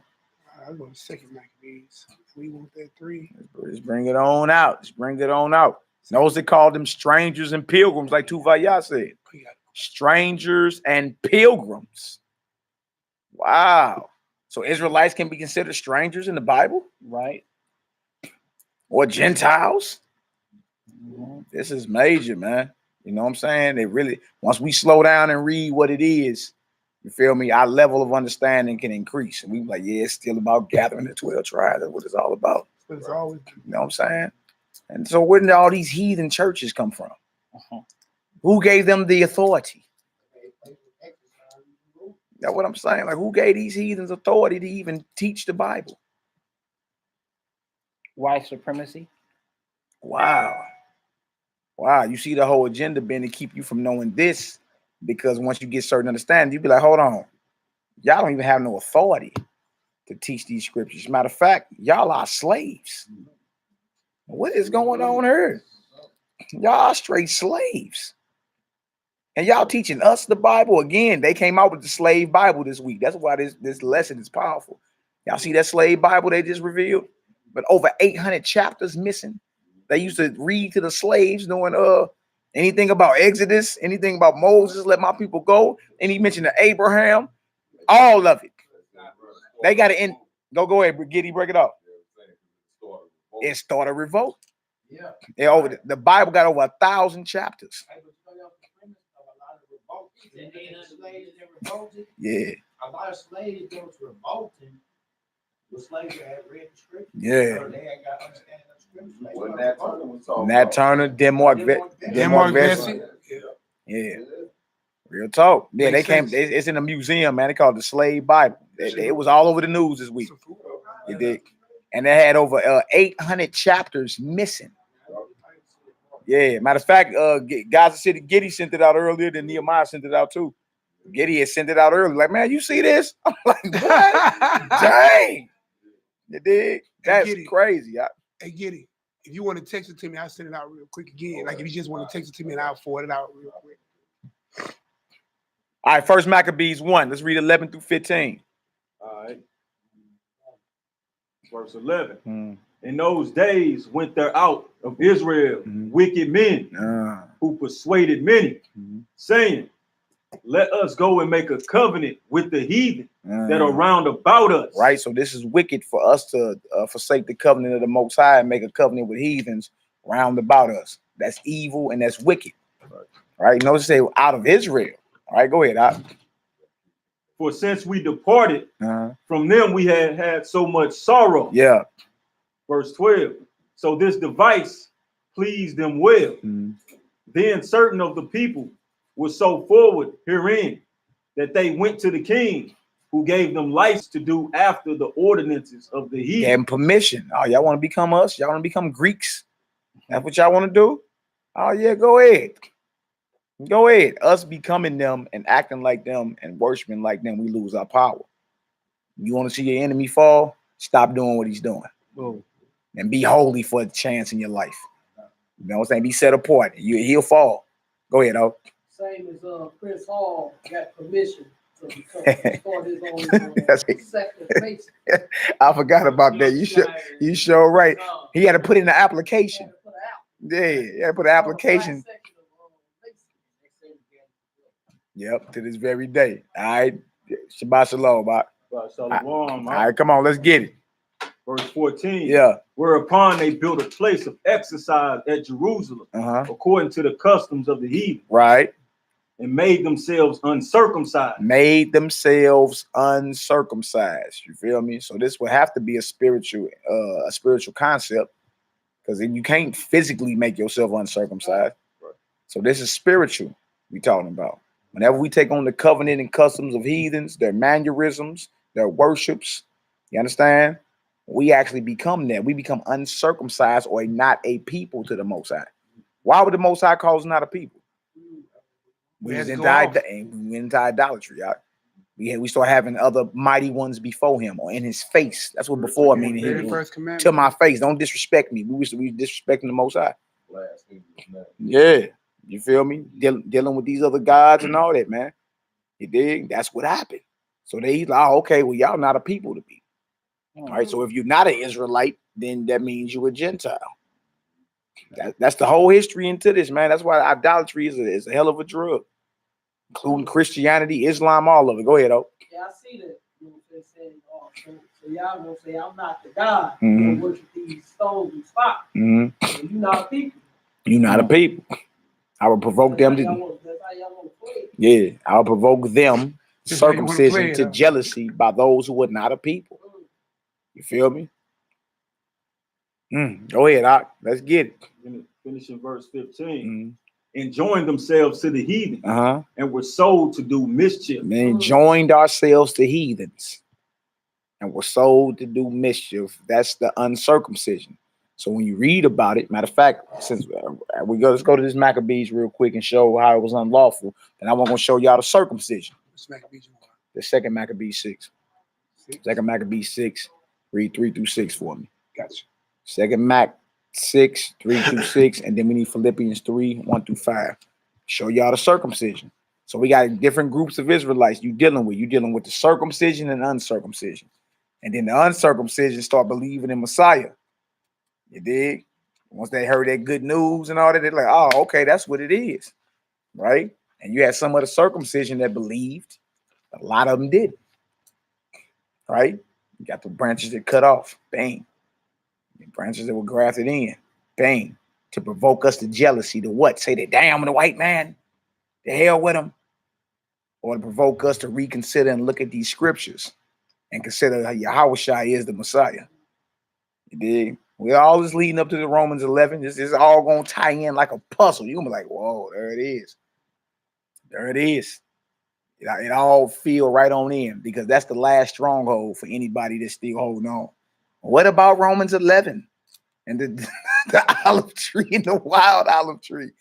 You did. And I actually bumped into some brothers, man. They got an excellent breakdown on it. I'm gonna share it in the WhatsApp, so all the brothers can be tied up on it. Hands down, it was solid. I was like, dang, you brothers actually, because I'm not the first brother that came up with any, you feel me, saying any of this, but you know, it's some brothers that's been teaching. In fact, some brothers I've been on the phone with for a few years. You know what I'm saying? Just rapping back and forth, throwing out different concepts or whatever. I bumped some brothers that got a solid breakdown on that that's tight. Like, dang, there it is. Well preserved understanding. I'm talking about very well. I'm talking about precept down to the you know what I'm saying? Like, if the falling away of them be the richest of the world. You think these rich is talking about money? I go ahead, Deuel. When you talk about the provoked to jealousy, and we just think about who was the Messiah's main enemy, who did he beef with almost the entire time? Yeah. Who him beefing with the white man? Exactly. People with his own people. Exactly.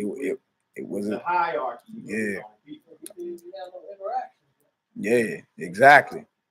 Hey, on the corner mindset, man, look at the movie. I mean, Black Panther. They wouldn't even let the white dude speak when he came. It sure would. Hey, bro. Sure would. Another part of that Wakanda, so we can get a better understanding of provoking the anger. Man, that's excellent. All praises. What was going on with Wakanda? The two brothers. Remember, the king killed the brother and left the son alive. He grew up, and he came back to do what? Fight Jatala, how you pronounce his name, for the kingship. That's the 10 o'clock. To fight for their position, right? So your own people can be one that's provoked you to jealousy, huh? Not an outside nation, like what your Obed was saying. Yeah. You know what I'm saying? It was your own people that he was dealing with. So one was provoked to anger, to jealousy, right? Because he had rightful heir to the throne as well.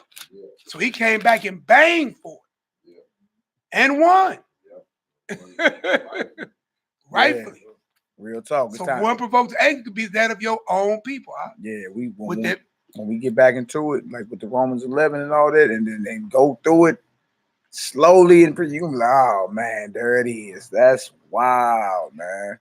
You did, because the whole time you was thinking that was talking about the Roman Empire. Hell, they already rich. Before we failed, Rome was ruling the world. What you mean the Romans got it rich when we failed in 70 AD?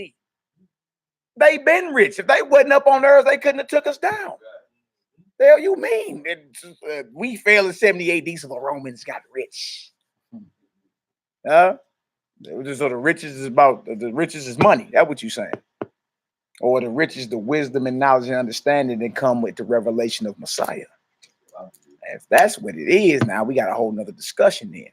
And they got your libraries. You feel me? Because who is it that accepted Messiah amongst the uncircumcision, and who is it that didn't accept him amongst the circumcision? Now you know who's won. Who's the wild olive tree and who's the natural olive tree? They both olives. They both olives. Is one considered wild? Why? Who was into idolatry? Who went off? Who went away from the covenants, became uncircumcised? Like you got overstanding. We talking about Israelites in Romans 9 and 10, and we get all the way up to chapter 11. Now we talking about the Roman Empire as the wild olive tree. And Rome killed Messiah, killed Peter, beheaded Paul, did all this. So them ruling provoke us to jealousy to what? To take up arms? They ain't talking about that. You feel me? It's talking about jealousy between brethren, Judah and Ephraim. There's jealousy going on. You dig? But when you see the brothers who you counted as cast off, as rolling with Messiah, you dig? That's going to make, and the power of the spirit behind it, that's going to make those that's up under the circumcision, those that was persecuting Messiah, such as Paul and them, say, hold on, let's re-examine this. We might need to accept the Messiah. You know, so that provoking and jealousy actually is a good thing. It ain't nothing like the hell with the white man, dog. You know what I'm saying? Nigga, we got all our gold and silver and he's ruling the world. All right, we dwell on that. What is we gonna do? You either finna sit down somewhere, nigga, or you finna take up arms and overthrow them. It don't make no sense. You did? Let's get this prayer off, y'all. Jerusalem that way. You was living in Israel right now, be roughly around 6 in the morning, you know what I'm saying? Get on up. Get us a prayer off. You know what I'm saying? Praise the Most High. Let's keep it going. Let's keep it going. Get it going. Get it going. All praise, our glory, our honor, y'all face Yerushalayim. Let's get it done. You about to miss up. All right, let's get it done. All right, y'all repeat after me. Abinu, Shabbat Shemayim, Yikadesh, Shimka, Tabo, Malkuteka, YAH'KI, Ratzonka, Kabashemayim, K, Baret, Etlakim, Kukenu, Tainlanu, Hayom, Uslaklanu, Kataenu, Kamo, Shel King, Gam, Anaknu, Lakotin, Lanu, Wa'al, Tabienu, Lide, Nisayo, Ki, Kopzenu, Min Hara, Kilaka, Hamamlaka, Wahabura, Wahati Beret, Laome, Olamin, Amen, Hallelujah, praise the mighty Yah. That's right. Let's get it in English. Our Father, in heaven, holy is your name. May your kingdom come. And your will be done. On earth, as it is in heaven. Give us this day our daily bread. And forgive us our sins. As we also have forgiven those who sinned against us. And lead us not into temptation. But deliver us from the evil one. For yours is the kingdom. And the power. And the glory. Forever. And ever. Amen. Hallelujah. Praise the mighty Yah. That's right, Yahoo. Yeah, get it flowing. Look, Ruben smiling. Look, Ruben and her smiling. Let's tape. Got the spirit moving in this deal, baby. Well, y'all Israelites are like, y'all amped. Damn. You beat me. Get the spirit moving in this deal. Right? Hey, look. And that's the prayer the Messiah taught us. He taught us how to pray. Messiah taught us how to pray. You dig? He asked, how do we pray? And that's wild because there was plenty of prayers in the Psalms. They had to grow up hearing different prayers and all that. But they asked him how we pray, and that's the prayer he gave them. You know what I'm saying? It's power in that prayer, man. It's short, but it's real powerful. Yeah. Yeah. What you say? Oh, man, y'all save me some of that flesh, man. That deal gonna be over. That deal gonna be over. Finished. Definitely help yourselves. Definitely help yourselves. All right, y'all. We in 2 Maccabees 6, 3-6, real quick. All right, if y'all get some understanding so far, throw a 7 up in the chat. Throw a 7 up in the chat. All praise, our glory, our honor. That 1 Peter was powerful. That's powerful. Okay, Brain. We're going to 2 Maccabees 6. Let's read 3-6 for me real quick. Show y'all this is the history on what's going on in Jerusalem back when the Greeks started taking us over. Now, this is roughly 150 to 200 years before the Messiah walked the earth. It's before the Romans took over. So now you see why brothers was in the Greek culture and all that.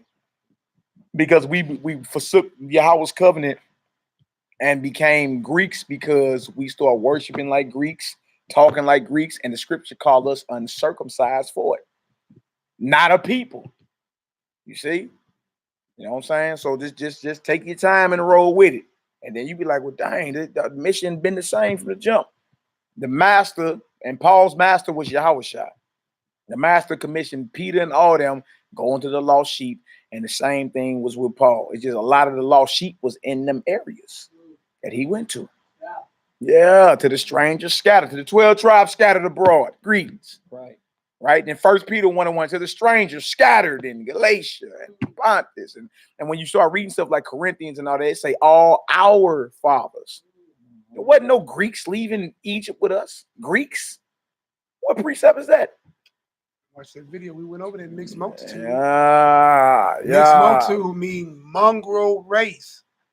Those that were mixed, those who had been there doing that sojourn, how it is we've been in this sojourn, that were mixed with other nations. Mixed with not Egypt. Don't even say other nations. Egyptians. That's just what it is. All right, come on, Doc, let's get it. 2 Maccabees chapter 6, starting at verse 3. The coming in of this mischief was sore and grievous. Go back to verse 1. I'm tripping. I'm going completely off. Go back to verse 1. Read 1 through 6 if you can. All right. 2 Maccabees 6, 1 through 6. You know, the birthdays and stuff too. You got it? Yeah. Come on, we get it. Not long after this, the king sent an old man of Athens to compel the Jews to depart from the laws of their fathers. To compel. What you mean? He came in begging? Come on, y'all. Ain't y'all tired of that? Y'all know how the heathen come in, boy. Put the fear of death on the table. Start scalping and killing. Start scalping and killing. Y'all know the next chapter is the mother and 7 sons. The end of this chapter was the elder Eleazar who refused to even act like he was eating swine. Right? But we read in First Maccabees, a lot of our people did it anyway. You know what I'm saying? They didn't even have to be forced. They just was like, bump it. We want to be like heathens. And that made them uncircumcised. You feel me? And if you get into the book of Judith, the 5th chapter, these heathens and studied us. They said, look, as long as they are worshiping their God and keeping commandments, you ain't got to fight against them. You understand? You want to rule over them, get them to break their laws. Get them to break the laws of their God, and you'll forever rule. But as long as they're obedient to their God, I'm going to tell you right now, you better stand down. Lest you be fighting against their creator. So that's major when they come in and say to compel us or to force us to stop keeping the laws of the Most High. The whole thing is to conquer us and for us to lose our identity and become heathens.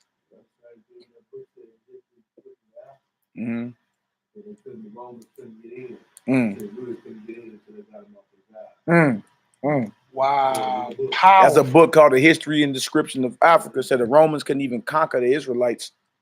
You understand? Until they got us up off the worship of our power. Oh, that's when they sent Islam at us, huh? That ain't work. They sent Islam at us. Wicked. More madness. Come on, let's get it.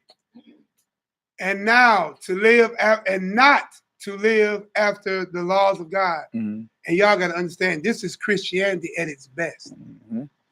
To keep you as a lawless people. To have you bring into your so-called assemblies every idol pagan worship that goes down. Easter, Christmas, all that. Ham and all that. Stuff that people would have died for not eating. You take it and put gravy on it. Lick your fingers. You say gravy, huh, Hebrew? Wickedly sweet. Deceitfully scrumptious. Straight up, our people was ready to die not to eat pork. Die not to eat it. Our people ready to die to eat it now. Yeah, I kill you. Die for eating. Ready to kill you for it. All right, go ahead. Verse 2. Yeah. And to pollute also the temple in Jerusalem. So forget the laws, pollute the temple. This is a direct hit on our creator and his flock. Direct hit. All right, go ahead. And to call it the temple of Jupiter, Olympius. Yeah, I see them. We got the cutaways of the temple and all that up there. At one point, they came in and hijacked the temple, destroyed us. You dig? And renamed the temple of Jupiter, Olympius. Totally defiled at this point, Totally defiled. All right, go ahead, And that in garrison of Jupiter, the defender of strangers, as they did desire that dwelt in the place. Come on. Verse 3. The coming in of this mischief was sore and grievous to the people. Come on. For the temple was filled with riot and reveling by Gentiles. Yeah, now this ain't you Israelite Gentiles, right? These some straight Greeks. Brought in they worship, their mannerisms and all that. Right? Come on. Who dallied with harlots. Oh, man. And had to do with women within the circuit of the holy place. All in the sanctuary, boy. With harlots. Man. Running trains. In the most sacred and holiest place on earth at that time. Yeah. Come on, And besides that, brought in things that were not lawful. Come on. The altar also was filled with profane things, which the law forbiddeth. Neither was it lawful for a man to keep the Sabbath days. Come on. Or ancient fast. No, man. Come on. Ancient what? F-A-S-T-S. Feasts. Don't say it in my phone. I got you. But I'm just saying it says fast. My bad. Oh, okay. It says ancient feast. You need to get rid of that app, bro. This is feast. Come on. Ancient feast. Come on. Or to profess himself at all to be a Jew. Or profess himself at all to be a Jew. Oh, my head, ain't You feel me? Unlawful. Unlawful. Mischief. Yeah, because I had a piece of pork, didn't he? Yeah. Yeah, because he be mispronouncing words all the time. You be like, bro, what are you? The other day he was talking about abomination. You fast too? He said it was an admonition. This nigga saying abomination. Like, what is he doing, man? Y'all need to get rid of them apps. Whatever app that is, y'all need to get rid of that. All right, so y'all see right there. That boy thought I had swine hanging from the Yeah, jaws. because he always be mispronouncing words, man. That was an abomination the other day, and it said admonition. These things were for our abomination. I'm like, boy, what are you talking about? Bro, that's not my fault. I'm not 100% at the King's English. Yeah, no, don't give I'm me an Israelite. Nah, don't get it. I ain't good at that either. Yeah, don't give me that. Whatever. Yeah, you going off. Upgrade your prescription. You going off. Other prescriptions. You upgrade your prescription on them glasses. Gotta put the bow to focus. All right. Next, we need Philippians 3 real quick. Hallelujah. Was you done with that first Maccabees? Yeah, you done. okay. Give me Philippians 3 as we going next. I just want to show. We just showed the uncircumcision. I want to show the circumcision. Circumcision. Philippians 3. We need like 1 through 5. I believe it is. Philippians 3, 1 through 5. Philippians 3.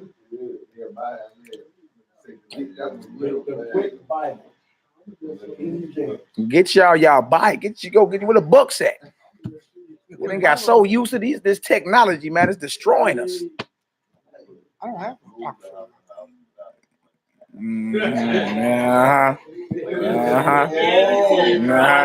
All excuses. Excuses for thou.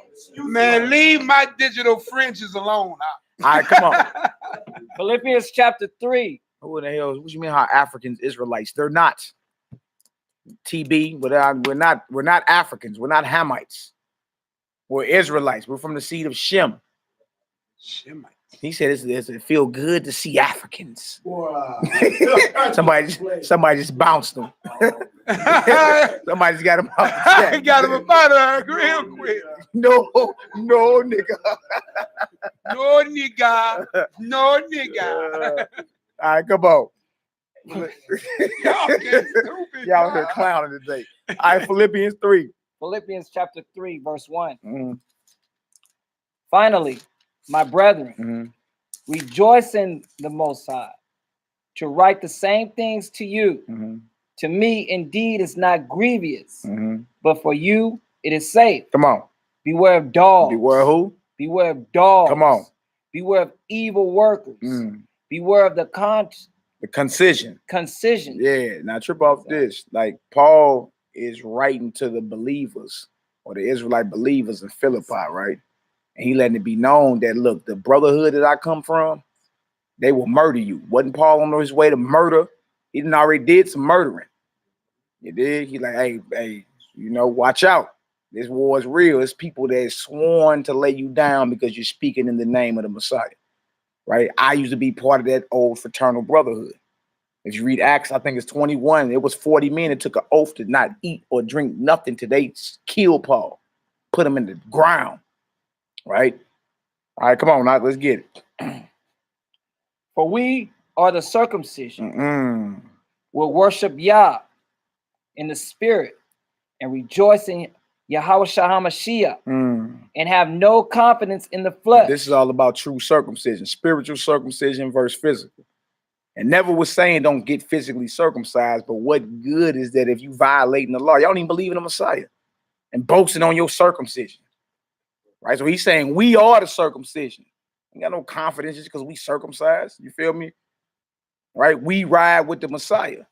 Again, he never was saying don't get circumcised. People don't read him through. He's just saying what profits your circumcision if you a transgressor. Right. That don't mean nothing. What profit your baptism or your fringe wearing? You a transgressor.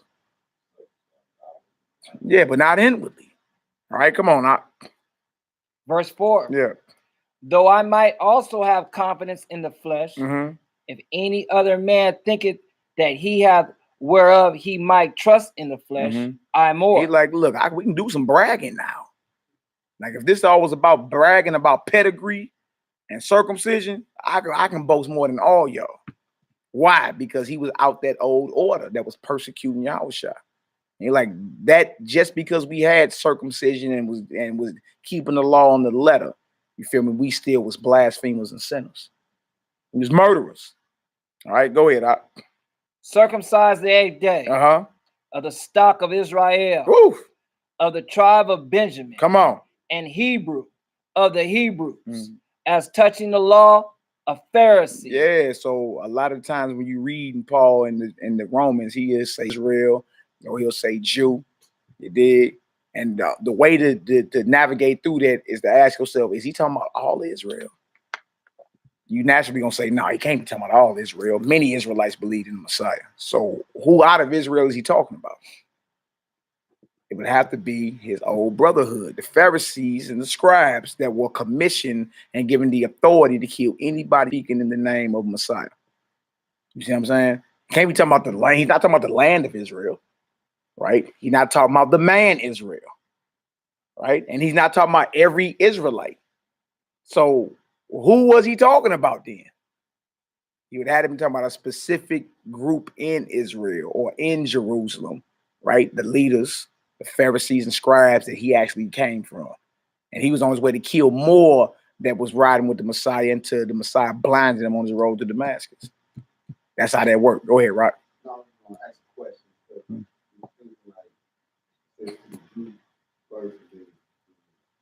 The Gentile, yeah. Yeah.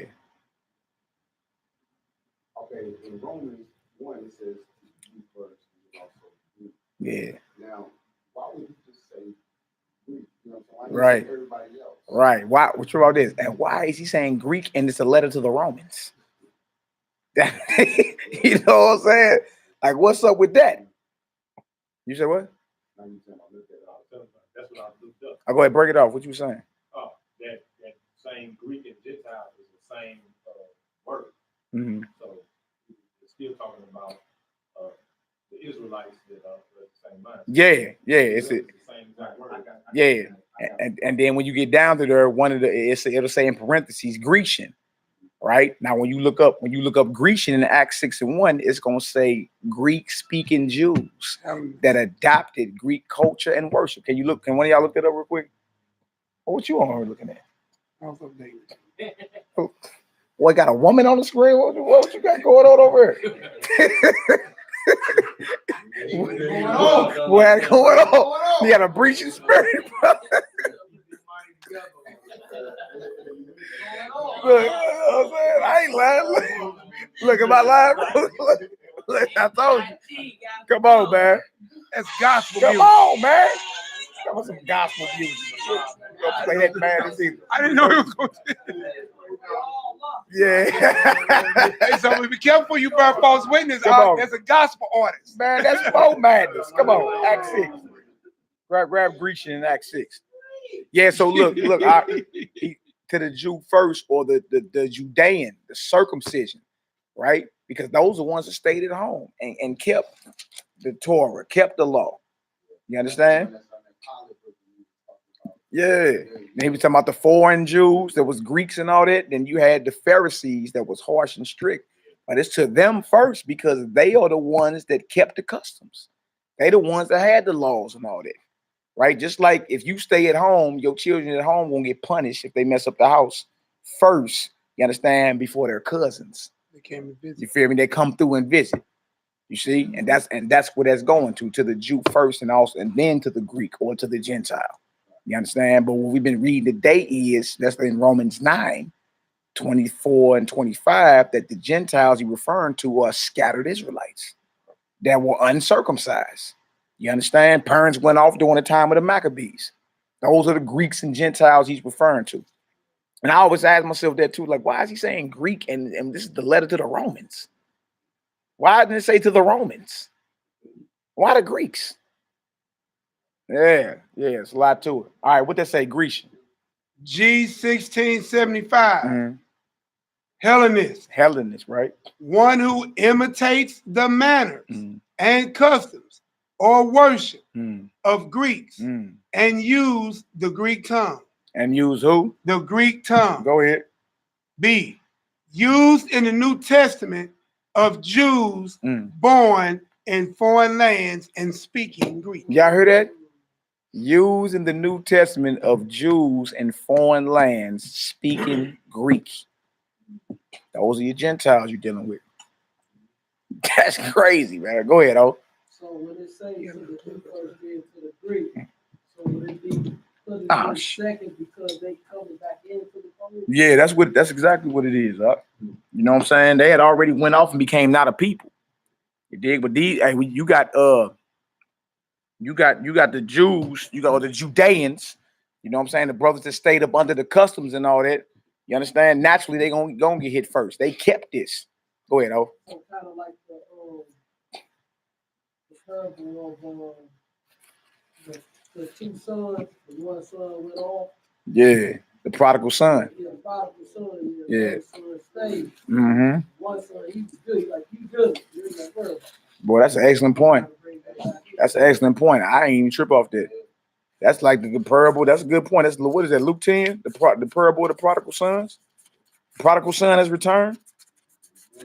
That's an excellent point. That's an excellent point. Yeah, he was. The son that stayed at home was pissed as a mug. Like, why you hooking him up? You know what I'm saying? That's that provoking the jealousy. You know what I'm saying?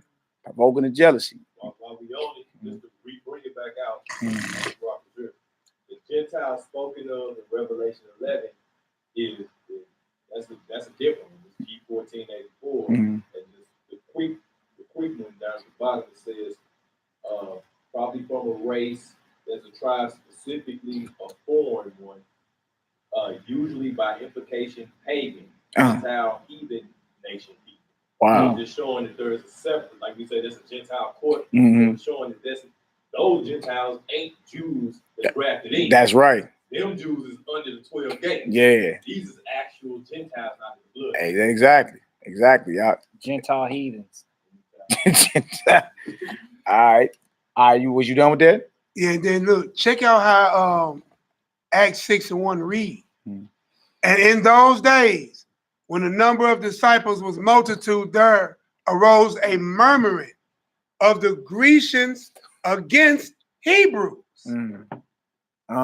Because their widows were neglected in the daily ministration. Oh, see, so it's so beef. The Grecians were against the Hebrews, what the Judeans, but they both was Israelites. Wow.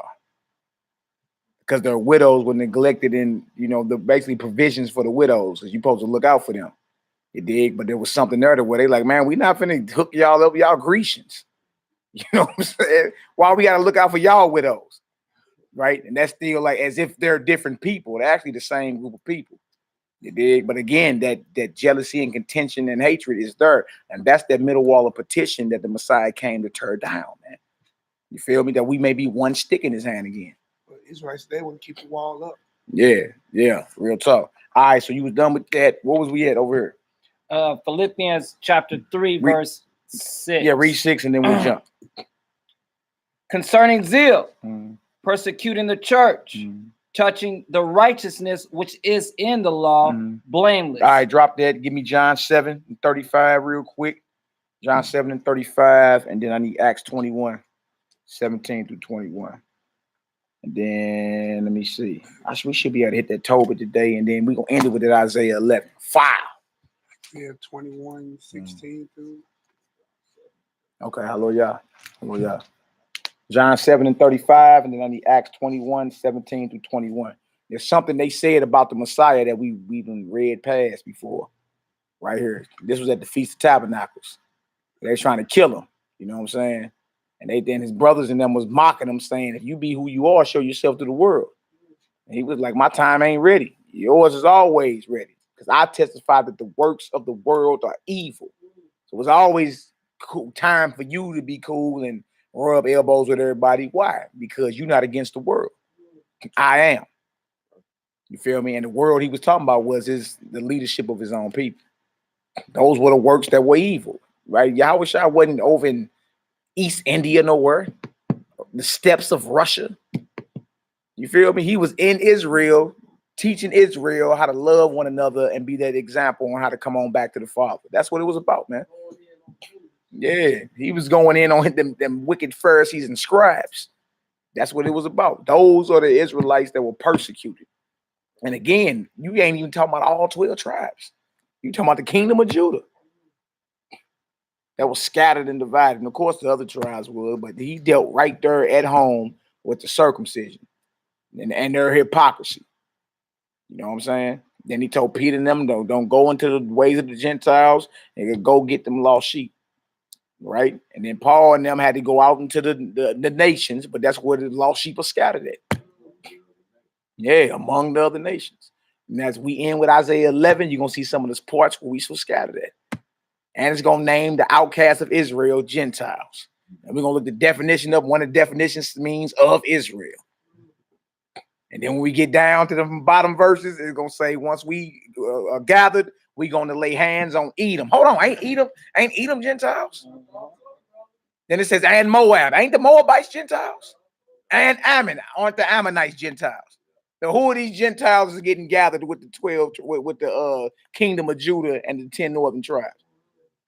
There you go. And it's in the prophecy about Yahushua. And Paul stood up in Acts 13 and quoted that prophecy. Man. Yeah, I'm gonna post that video I was telling you about in the WhatsApp too, brothers. Just go through it.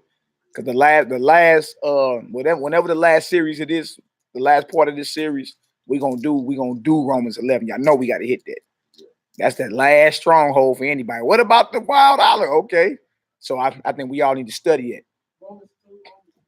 Yeah. We need to actually study all that.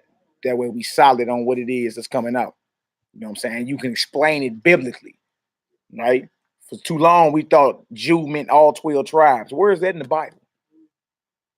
Biblically speaking, how does Jew mean all 12 tribes? And that Gentile just meant everybody else. That ain't what the Bible. Not biblically speaking, that ain't the truth. And again, when you read Gentile, you think white man. You don't think the Asians. Think about us. When we read Gentile in the Bible, it's something in your mind to think of Mr. Rogers. Dang. Would you be my neighbor? Dang. Hey man, you just messed my whole mentality up with that one. I used to see that. Why do you think of Mr. Rogers when you read Gentile? Why you don't even think of the Arabs? Why not? You don't never think of the Arabs when you read Gentile in the Bible. You don't never think of you don't never think about the Australians, the Aborigines. The Samoans. You don't think about the Hawaiians, the Samoans. Yeah, you think about the Hamites, Genghis Khan and them. You don't think about nobody but the white man, brother. That's who you think about when you read Gentile. Could it be that that word that the Gentile is referring to don't even mean none of that? Right? Not in them verses where when he's preaching and teaching about salvation and gathering the tribes. He did. Yeah. You know what I'm saying? Yeah. The white man is over us right now. Yeah. Everybody mindset goes to the white Yeah. Because why are you trying to save him? Yeah. Because of our recent oppression by them, man. All the hell we didn't call from them. So now trip off this. This is another thing that need to be asked too, right? If it's in the law already and in the prophets that the heathens are our slaves, what's the need for the grafting in? They're already a slave. Like, what do you mean?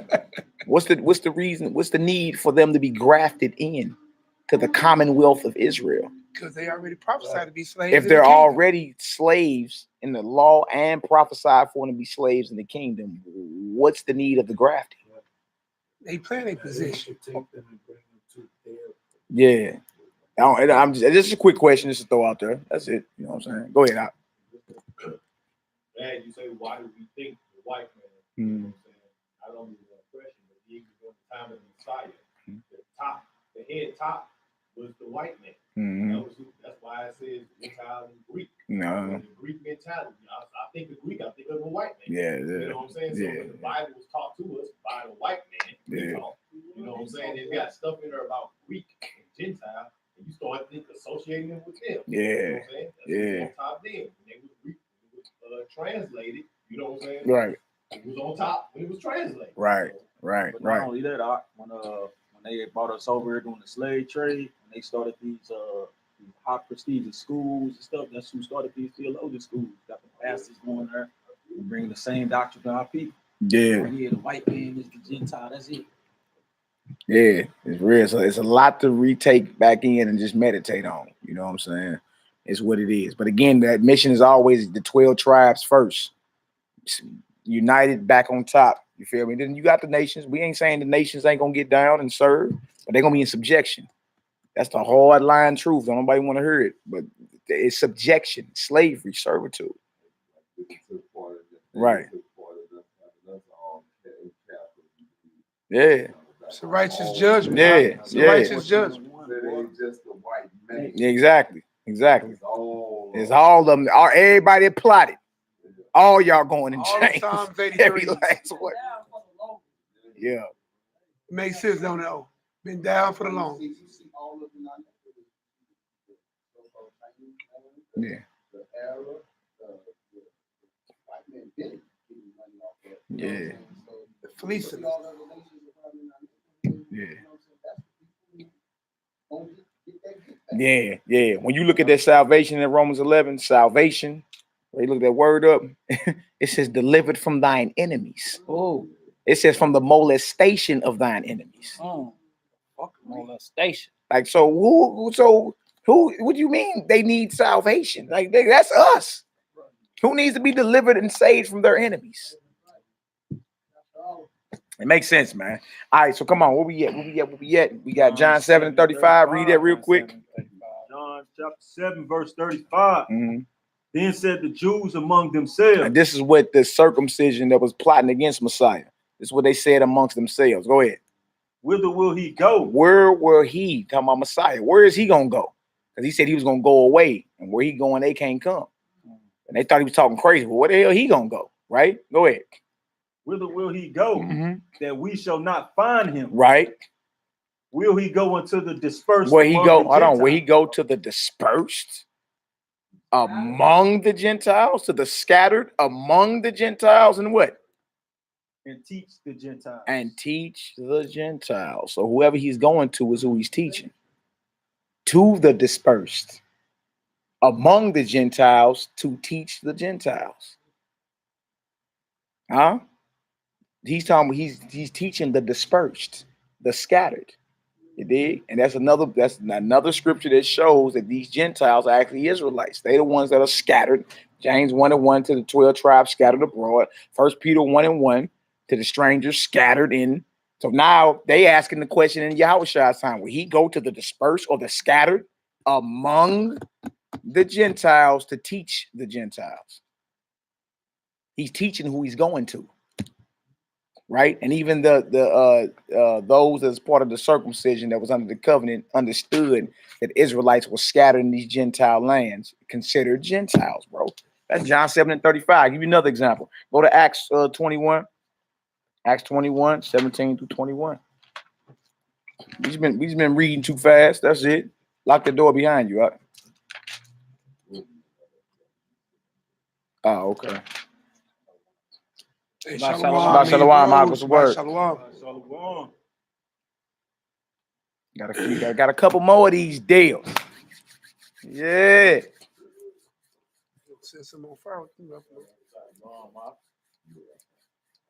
Acts 21. Mm-hmm. Hallelujah. Acts 21, 17 through 21. Acts chapter 21, verse 17. Yeah. And when we were come to Jerusalem, the brethren received us gladly. It's by Paul and them. He had to come back up to Jerusalem. They was hearing about all the work he was doing. Right? Now you got to go report in the headquarters. Go ahead. And the day following, Paul went in with us unto James, and all the elders were present. And when he had saluted them, he declared particularly what things Yahweh had wrought among the Gentiles by his ministry. By his ministry, right? Go ahead. And when they heard it, they glorified. They glorified the Lord and said unto him, thou seest, brother, how many thousands of Jews there are which believe, and they are all zealous of the law. The believe. So it was a lot of brothers that converted and started following the Messiah. They were all zealous for the law, but they part of the faith now. He's like, brother, you see what's going on here in Jerusalem, right? But we done heard about you and what you teaching. Notice he said Gentiles at first, right? Go ahead. And they are informed of thee that thou teachest all the Jews. Teachers who? All the Jews. Come on. Which are among the Gentiles. Which are who? Among the Gentiles. Come on. To forsake Moses. Wow. Saying that they ought not to circumcise their children, neither to walk after the custom. Now look, that, and again, you know, they hearing that about Paul, but again, being misunderstood. But the whole point was, we heard that you teach all the Jews among the Gentiles. You dig? That's just what they telling him they hearing. After he declared to them his ministry among the Gentiles. They rejoice, like, oh, okay, but look, this is what we done heard about you, though. That you teaching all the Jews among the Gentiles to forsake Moses and all that. You know what I'm saying? So again, if you just slow down and reread what's going on, you start piecing certain things together like, dang, dog, it's, you know, it's something else going on here. This ain't talking about Ned Flanders and Mr. Rogers and Jax Taylor from the Sons of Anarchy. You feel me? It's talking about your scattered brethren amongst the Gentiles. Like I said in 1 Peter, the 2nd chapter. Light starting to come on. Creative juices are rolling. All right. Yeah. Let's real quick. Let's get the we pulled this earlier, me and Zeke. Let's do Genesis 35, 10 and 11. And then we're gonna do John 11, 48 through 52. And then we're gonna close it with Isaiah 11, man. Just real quick 2.5 hour class or something. Hallelujah! Hallelujah! Hallelujah! Yeah, you know, get that done. And then we, you know, again, we can feast up a little taste once we get done. You know, we still feasting. That was a big voice, Rob. Yeah. Boy, they done tore that chicken up, man. That chicken been rendered to the throat regions. Is there a couple of slices? YAH'KI, would you say, boy, that doctrine just got murdered, huh? Hey, man, hey, look, it's all glory to the Most High, bro. And the beautiful thing about it is these Bibles been here. It ain't like we making none of it up. Right. You get to pulling definitions and precept and stuff, and that's why it's important to get into the history too. And that's probably what we do on the next episode of this series, to get more into the history of like the Northern Kingdom and the Southern Kingdom splitting. You feel me? And then how the Northern Kingdom, like they took their capital and went north to Samaria. We stayed down in Jerusalem. You know what I'm saying? We'll probably get more into that. Jeroboam, Rehoboam, the split after Solomon. That's history that needed. To really understand what's going on, you need that history. You need to know what happened. You feel me? You know the idolatry that was taking place, how the Most High was casting us off. And then the last episode of this series, we gonna murder that Romans 11. They can blow it right out the water. Like, okay, dang, that's what that. I'm gonna share it in the WhatsApp too, so all of us can be on the same point. Brother can go ahead and be like, dang, okay, that's kind of thorough. You know, I bumped some brothers that you know thoroughly explained it today. I was like, dang, that was thorough. You know, there's a few spots in there, unless you really know what's going on, it throw you off. Like, nah, that can't. Okay, dang, that do mean, you know, Donald Trump. Y'all know good and well we not finna be rubbing no elbows with Donald Trump in the king. That pimple back. Y'all know good, man. Y'all better leave y'all president alone. That's your president. Ain't my president. Hey, your president,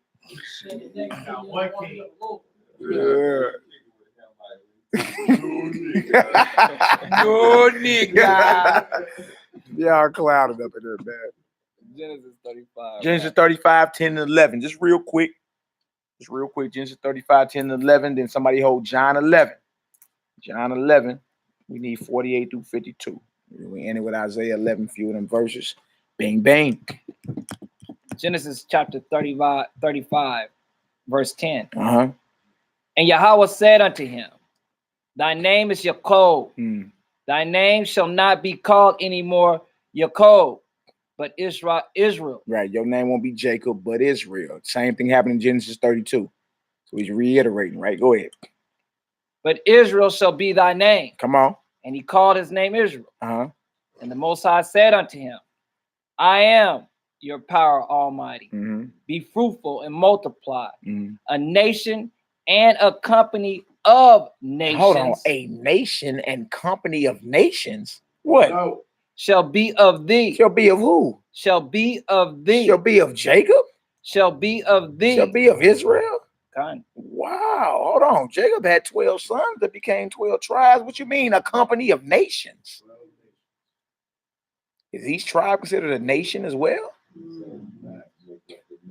Wow. Can is each tribe, because each son became a tribe, is each tribe considered a nation as well? And then all the tribes united is the kingdom under the Messiah Yahushua. That's right. Like when you read that, right?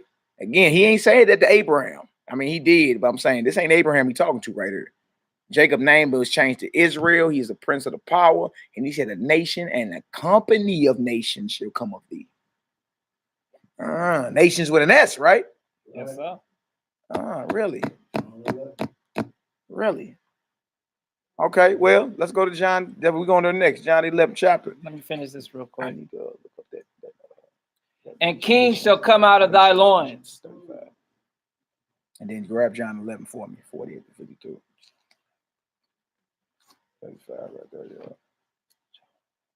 Verses like 10 or 11.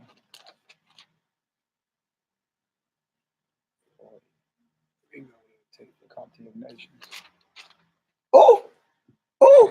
What's that word for nations right there, boy? Boy, this boy had one. Oh! You was wondering, oh? You know, hey, bro, we must be on the same spirit. What's that word for nations right there? Goy. Oh, Goy. Not goyim. Not goyim. Goy. Goy. Goy. Where you get goyim from, plural, right? So it says goyim in the text when you read it. Nations. Now we all know that's another word for Gentile in the Old Testament, right? All right, now remember that H what? 14 what? 71. H 1471. Now trip off this. Right? Read that definition right there. That 1A down to 3. And remember that number, H 1471, when we read the prophecy in Isaiah 11. Number 1, nation. People. Noun masculine. A, nation. People. Usually of non-Hebrew people. Usually. Go ahead.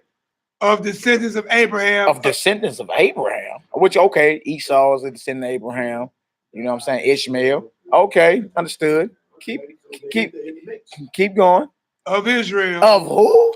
Israel. So Israel could be considered Gentiles? Goy. Nations?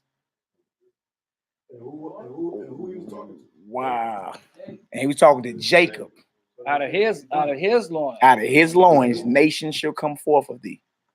See, hey, even again, another proof that in the law or in the Torah is prophetic as well. You know what I'm saying? Most High in his divine wisdom already knew the situations we was going to be in scattered amongst these nations, taking on their mannerisms and their identities and their worships and all that, and eventually would have to abandon that and come on home, man. Right? But naturally, you starting to come home, gonna make your brothers that's been home the whole time look at you like, who are you on? Who is you? Coming to take my the prodigal son, like y'all brought over that prodigal son, brought up earlier. That was powerful, boy, because that was the same thing, and that parable is actually about the scattered tribes. You know what I'm saying? Coming on back home and the natural jealousy that's gonna be there because now you heard that the Most High dealing with your brothers that went off. Yeah, that's man. that parable. And all their shortcomings. Just to add to that, when the father had told the son that was already there, like, yeah, you been here. That's right. He coming home, so we gonna rejoice. Kill a fatty calf. Yeah, Oh, wait, the wheels are turning. All right. So we read a nation and a company of nations, right? Coming out of Israel, coming out of Jacob. And that show you that the scholars that study the Bible understand that Israelites are considered Gentiles when they go off and dwell amongst heathens and all that, and take on customs and all that. The scholars know that because that's in the Strong's Concordance. We ain't making that up. Dang. Okay. John 11. So you know these your people. Yeah. That's how the American so-called Negro is today. Mm-hmm. He keep their custom, speak their tongue, and abide in their worship. The very definition what you read in Greece. Let's get it. I think the wheels are turning. What up, Zeke? You're good. Yeah. You. The wheels are turning. All we gotta do is just slow down, man. You feel me? And we always need to be ready to always re-examine what it is that's being taught. You can't be afraid of that. If it's wrong, be like, dang, we misspoke on that. Maybe because we was looking at it like this and this, but we always gotta be ready to, man. You don't get to the point to where your brethren can't talk to you, ask you no questions. You don't think it was just send me a text message up. You know, all that extra stuff, man. We should always be able to rap and chop it up. Thou? Yeah. Don't get like you can't question pastor. Don't get like that, man. You know what I'm saying? All right, come on, let's get it. Yeah, don't answer. All right, we need John 11, 48 through 52. Company of nations, and the word there for nations is goyim. Oh, goy. Dang.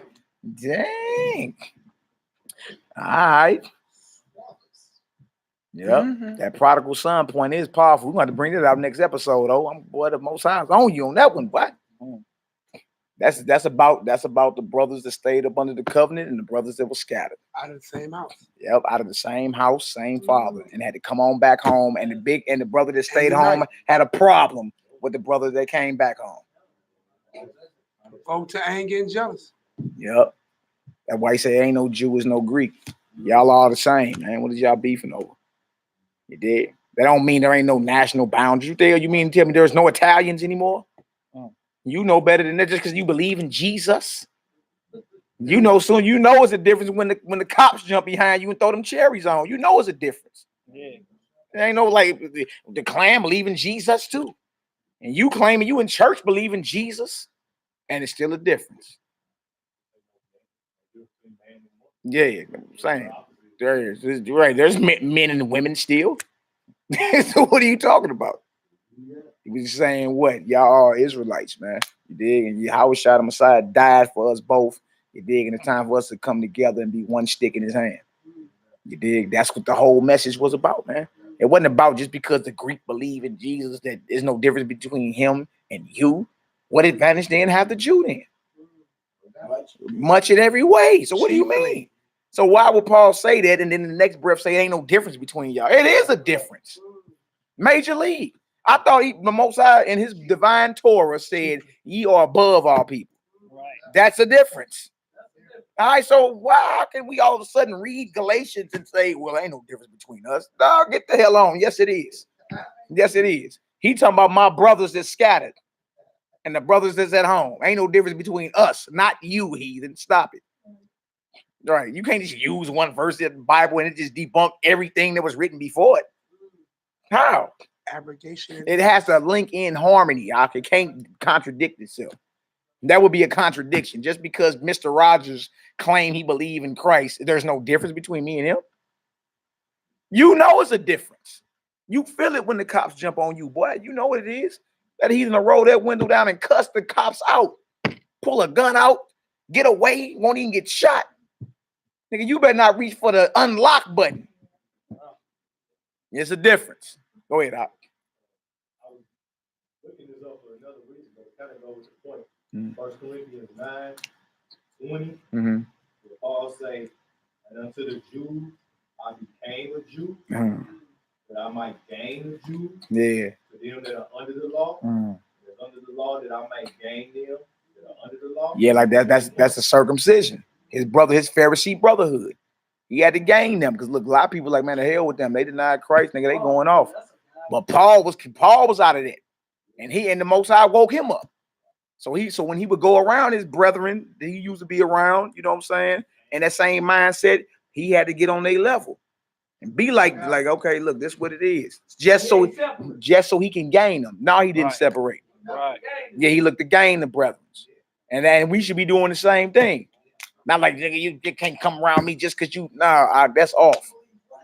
Because you hang around wookie whoop. Yeah, go ahead. And then verse 21 says, to them that are without law, and not without law to God, but under the law of Christ, that I may gain them that are without law. Yeah. That verse make a whole new meaning now. Yeah, it makes sense now.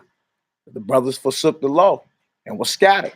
You understand? Now it's time to gather them on back, man. Right? And notice he said, not without law, but under the law to who? Christ, Messiah. Yeah. Israel had law. Yeah. Oh, wait. Upgrade. All right. So give me John 11. Got that? We reading 40. What is that? 47 to 52? 48 to 52. Remember, Jacob was called a company of nations, or Goyim, which means Gentile. Dang. Really? Oh, Gawayama.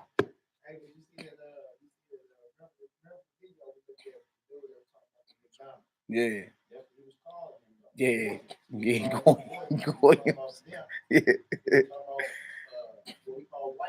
Yeah.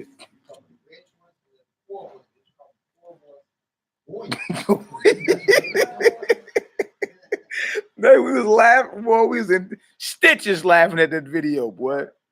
All right, come on, let's get it. Who got it? John 11, 48 to 52. Me. Let's get it. You there? I got it. Yeah. John 11, verse 48. If we let him. Go to 47 for me. There we go. Let's get it. John 11, verse 47. Yeah. Then gathered the chief priests and Pharisees and council. Now, so this, and look, it say council, that's the Sanhedrin when you look it up. That was the Israelite courts. When you look up council in that verse, it's going to say Sanhedrin. That's the ancient name for the courts. You get brought for the courts, the Israelite courts. So they actually had a closed door session after the Messiah was doing his miracles, after he resurrected Lazarus, right? And they showed up to put Lazarus back to death behind it. So then they held a closed door session. All right, go ahead. And said, what do we, question, for this man doeth many miracles. If we let him thus alone, all men will believe on him. They're like, look, we got to do something about him. All men will believe on him, right? Come on. And the Romans shall come and take away both our place and nation. You see? Because they were appointed over the nation by our enemies, the Romans. They like, look, if we don't do something about him, we're going to lose our power and our authority over the people and from the Romans. So what are we going to do? All right, go ahead. Sister C. Karima. Sister C. Karima. Yes, you're absolutely right. All right, go ahead. 49. And one of them named Caiaphas, being the high priest, right, that same year said unto them, ye know nothing at all, nor consider that it is expedient for us that one man should die for the people, that the whole nation perish not. Remember, Jacob is called a company of nations, right? One man should die for the people, that the whole nation, talking about the kingdom of Judah, right? Go ahead. And this, and I'm saying that because the northern kingdom had already been scattered. Caiaphas is not speaking about the northern kingdom. They had already been scattered, went into the Syrian captivity and been scattered. 2nd Ezra, the 13th chapter in the Apocrypha. 2 Kings, the 17th chapter. All right, so he ain't talking about them. All right, go ahead. 51. And this spake he not of himself, but being high priest. That year he prophesied that Jesus should die. That YAHUDAHS should die, right? Go ahead. For that nation. For that nation, the kingdom of Judah. Come on. And not for the nation only. Not for that nation only. Come on. But that also he should gather together in one the children of Yahweh that were scattered abroad. Y'all see that, what? Nations. Not for that nation only, but the children of Yahweh that are scattered abroad. That's all the tribes.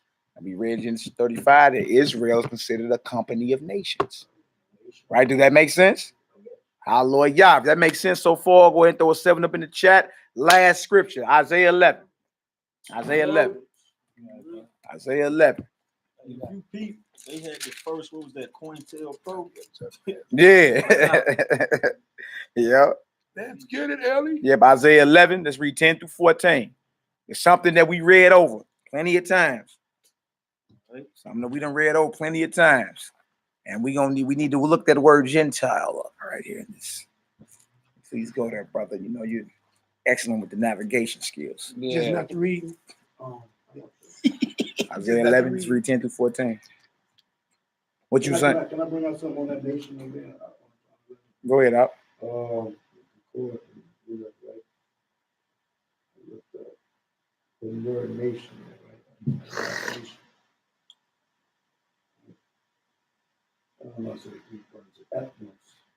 Ethnos, yeah. And it says, outline of biblical usage. Well, it says, it's used 93 times for Gentiles, 64 times for nations, 5 times for heathen, 2 for. So outline of biblical usage. 1, a multitude, in parentheses, whether of men or of beasts, associated or living together. We know that's not what it's talking about. A company, troop, or swarm. A, use that company, go back to Genesis. Okay. Company of nations, right? A multitude of individuals of the same nature. A multitude of individuals of the same nature. Or genus. Why do you get the word Genus? A human family. A tribe, nation, people, group. Or is in the OT, foreign nation, not worshiping the truth, the power, pagans, Gentiles, right? 5 says Paul uses the term for Gentile Christians. Gentile Christians. So I said, okay, we only got that word Christians right there. Right? And we went down to Genesis 5:46. Says Christian, a follower of the Mashiach Yahushua. Went down with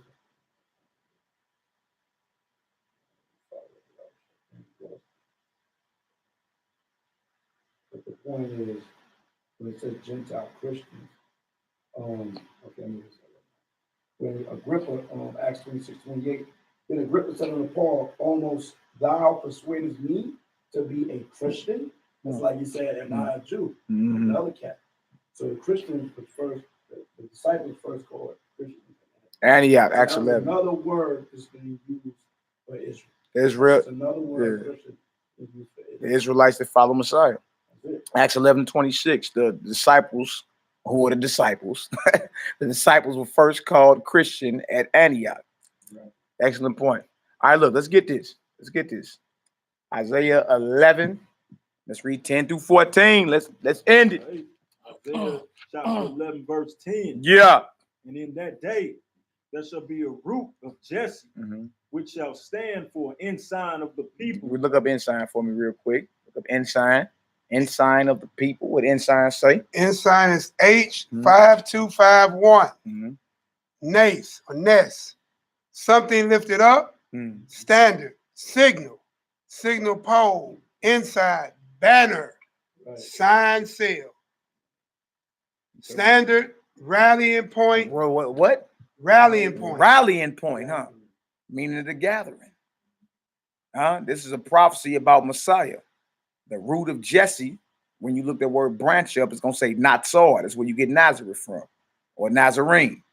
All right? It shall stand up for an ensign or a gathering, the rallying of the people. All right? Come on, let's get it. To it shall the Gentiles seek. To it shall who? The Gentiles seek. Come on. And his rest shall be glorious. And his rest shall be glorious. Come on. And it shall come to pass in that day that Yahweh shall set his hand again the second time to recover the remnant of his not people. what? Recover Okay. the remnant of his people, which shall be left from Assyria and from Egypt and from Pathros and from Cush and from Elam and from Shinar and from Hamath and from the islands of the sea. Look that word Gentile up. It looked like it's the same word we read that was called for Jacob.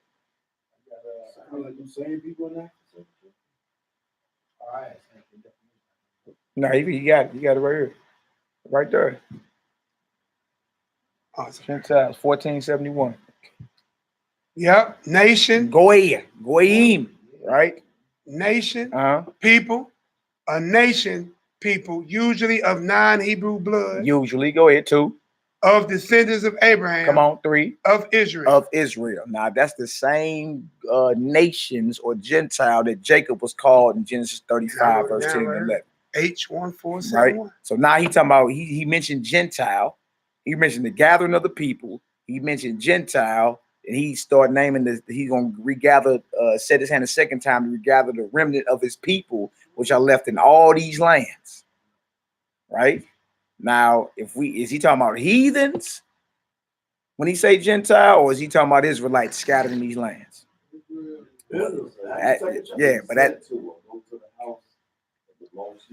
That's right. Now, look, as we keep reading, it's really going to clear it up. Even if you didn't have these definitions, when we get down to verse 14, it's going to like, dang, hold on. Yeah, that got to be what it is. So what we're reading is prophecy in the book of Isaiah about Israel being Gentiles, scattered in all these lands outside of Israel. Right? He named off about 10 different spots. All right, and this is at the second coming of Messiah. All right, come on, let's get it. Verse 11, no, verse 12. And he shall set up an ensign for the nations. Now trip off this. Ensign again mean gathering, right? Nations, it's the same word. Gentiles. H1471. All right, come on. And it shall assemble the outcast of Israel. The outcast of Israel. Look up outcast. H1760. Dakar means to push. Outcast means to thrust, to chase. To who? Chase. To push, to chase. Go ahead. Overflow. Overflow. Totter. Soar. Drive away or out. Drive away or out. The outcasts of Israel have been scattered out of their home, out of their land. And when we see Gentiles in this verse and nations, it's talking about the outcasts of Israel scattered in these lands right here. And at the second coming of Messiah, he's gathering the remnant of his people that are left there. That should make sense. You feel me? Everybody should see that so far. But look, we just building it up. We got to get to 14. All right, go ahead. And shall assemble the outcasts of Israel. Yeah. And gather together the dispersed of Judah from the four corners of the earth. So we got the outcasts of Israel and the dispersed of Judah. So now we're dealing with what? All 12 tribes being gathered. Right? Hey, look, that's the mission first. 12 tribes must be gathered for. How the hell we gathering with anybody else and we ain't gathered ours? Well, that don't even make sense. That's the mission. 12 tribes got to get raised up first. Right? And then you're going to see what's going to happen to the real heathens once this happens. Let's keep reading. The envy also of Ephraim shall depart, and the adversaries of Judah shall be cut off.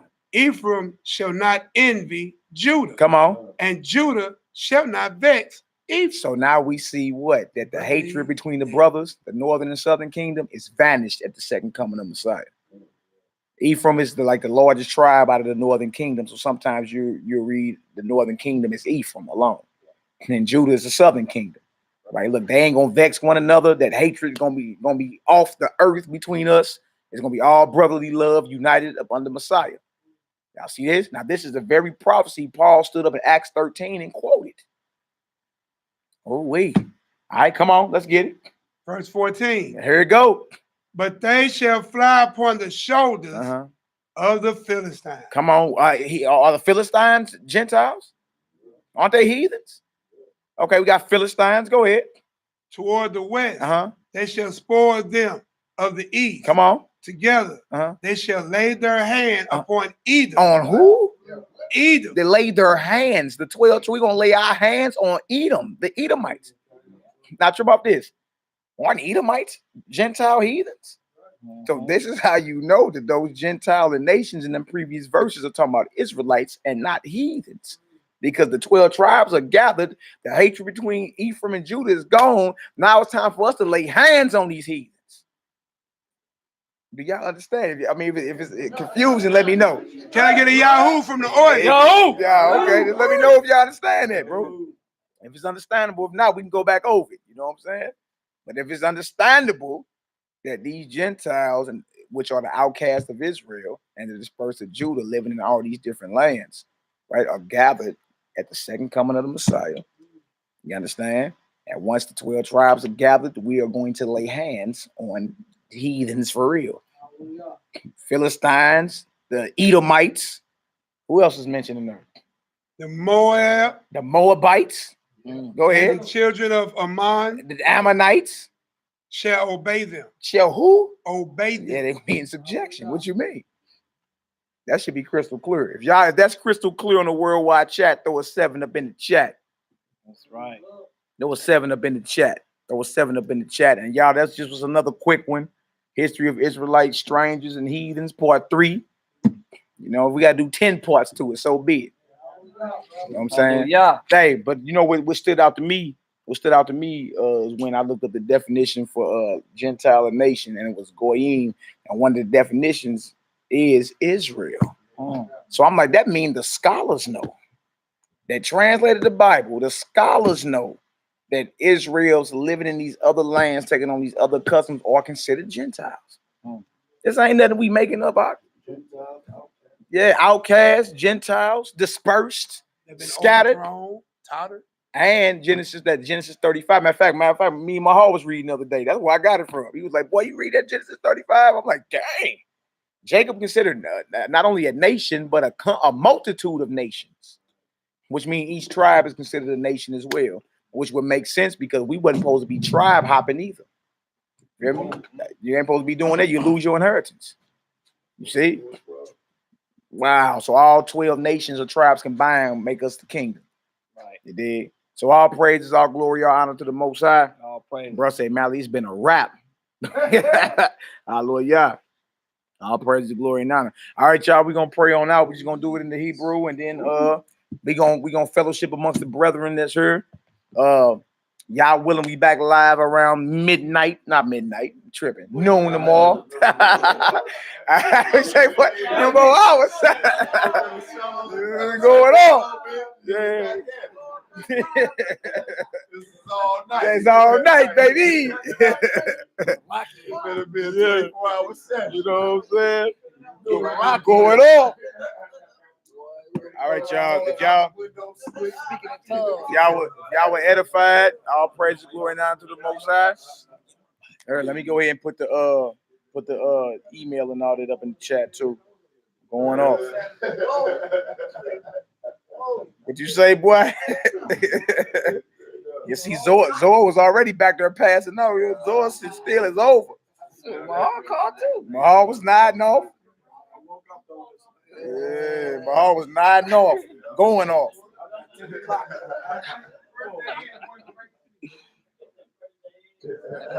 Old age kicking in, boy. I thank y'all for all y'all prayers and all y'all support. God. You know, the Most High bless y'all. That's how we keep this thing going. I'm updating the description box now. If y'all want to email us or something, or send something to the P.O. box, it's all good. It's all good. All praise, all glory, all honor. Let's get this prayer off, brethren, and let's finish our feasting. All praise, all glory, all honor to the Most High. All right, let's get her done.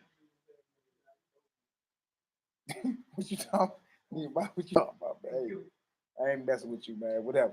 Hey, we got food at the crib. It's all good, man. Just ate. Man, it's all good. Spiritual food, baby. We good. And we go 3 to 4 days, so we ain't worried. All right. All right, we all good? How we looking? All right, repeat after me. If not, just keep it in your spirit. That's right. You got day. You can see you got. Hey,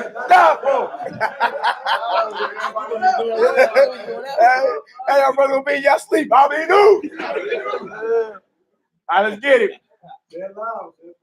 I'll be new. I'll be new. Shabbat Shemayim. Shabbat Shemayim. Yikade. Yikade. Shimka. Shimka. Tabo. Tabo. Malkuteka. Malkuteka. Yeah, I say. Yeah, I say. Ratzonka. Ratzonka. Kabashamayim. Kabashamayim. Cain. Cain. Baret. Baret. Etlakim. Etlakim. Kukenu. Kukenu. Tanglanu. Tanglanu. Hayo. Hayo. Uslaklanu. Uslaklanu. Oh. Oh. Kataenu. Kataenu. Kamo. Kamo. Shel Soki. Shel Soki. Gam. Gam. Anaknu. Anaknu. Lakotin. Lakotin. Lanu. Lanu. Wa'o. Wa'o. Tabienu. Tabienu. Lide. Lide. Nisayo. Nisayo. Ki. Ki. In. In. Komsenu. Komsenu. Min hora. Min hora. Kilaka. Kilaka. Hamamlaka. Hamamlaka. Wahabura. Wahabura. Wahadi Baret. Wahadi Baret. Laome. Laome. Olami. Olami. Amen. Amen. Hallelujah. Hallelujah. Hallelujah. Hallelujah. Hallelujah. Hallelujah. Praise the mighty Yah. That's right. Don't deny it. Don't deny it. All right, y'all. Our praises, our glory, our honor. Y'all willing, we see y'all sooner than later. Pray for us so we can continue to pray for y'all.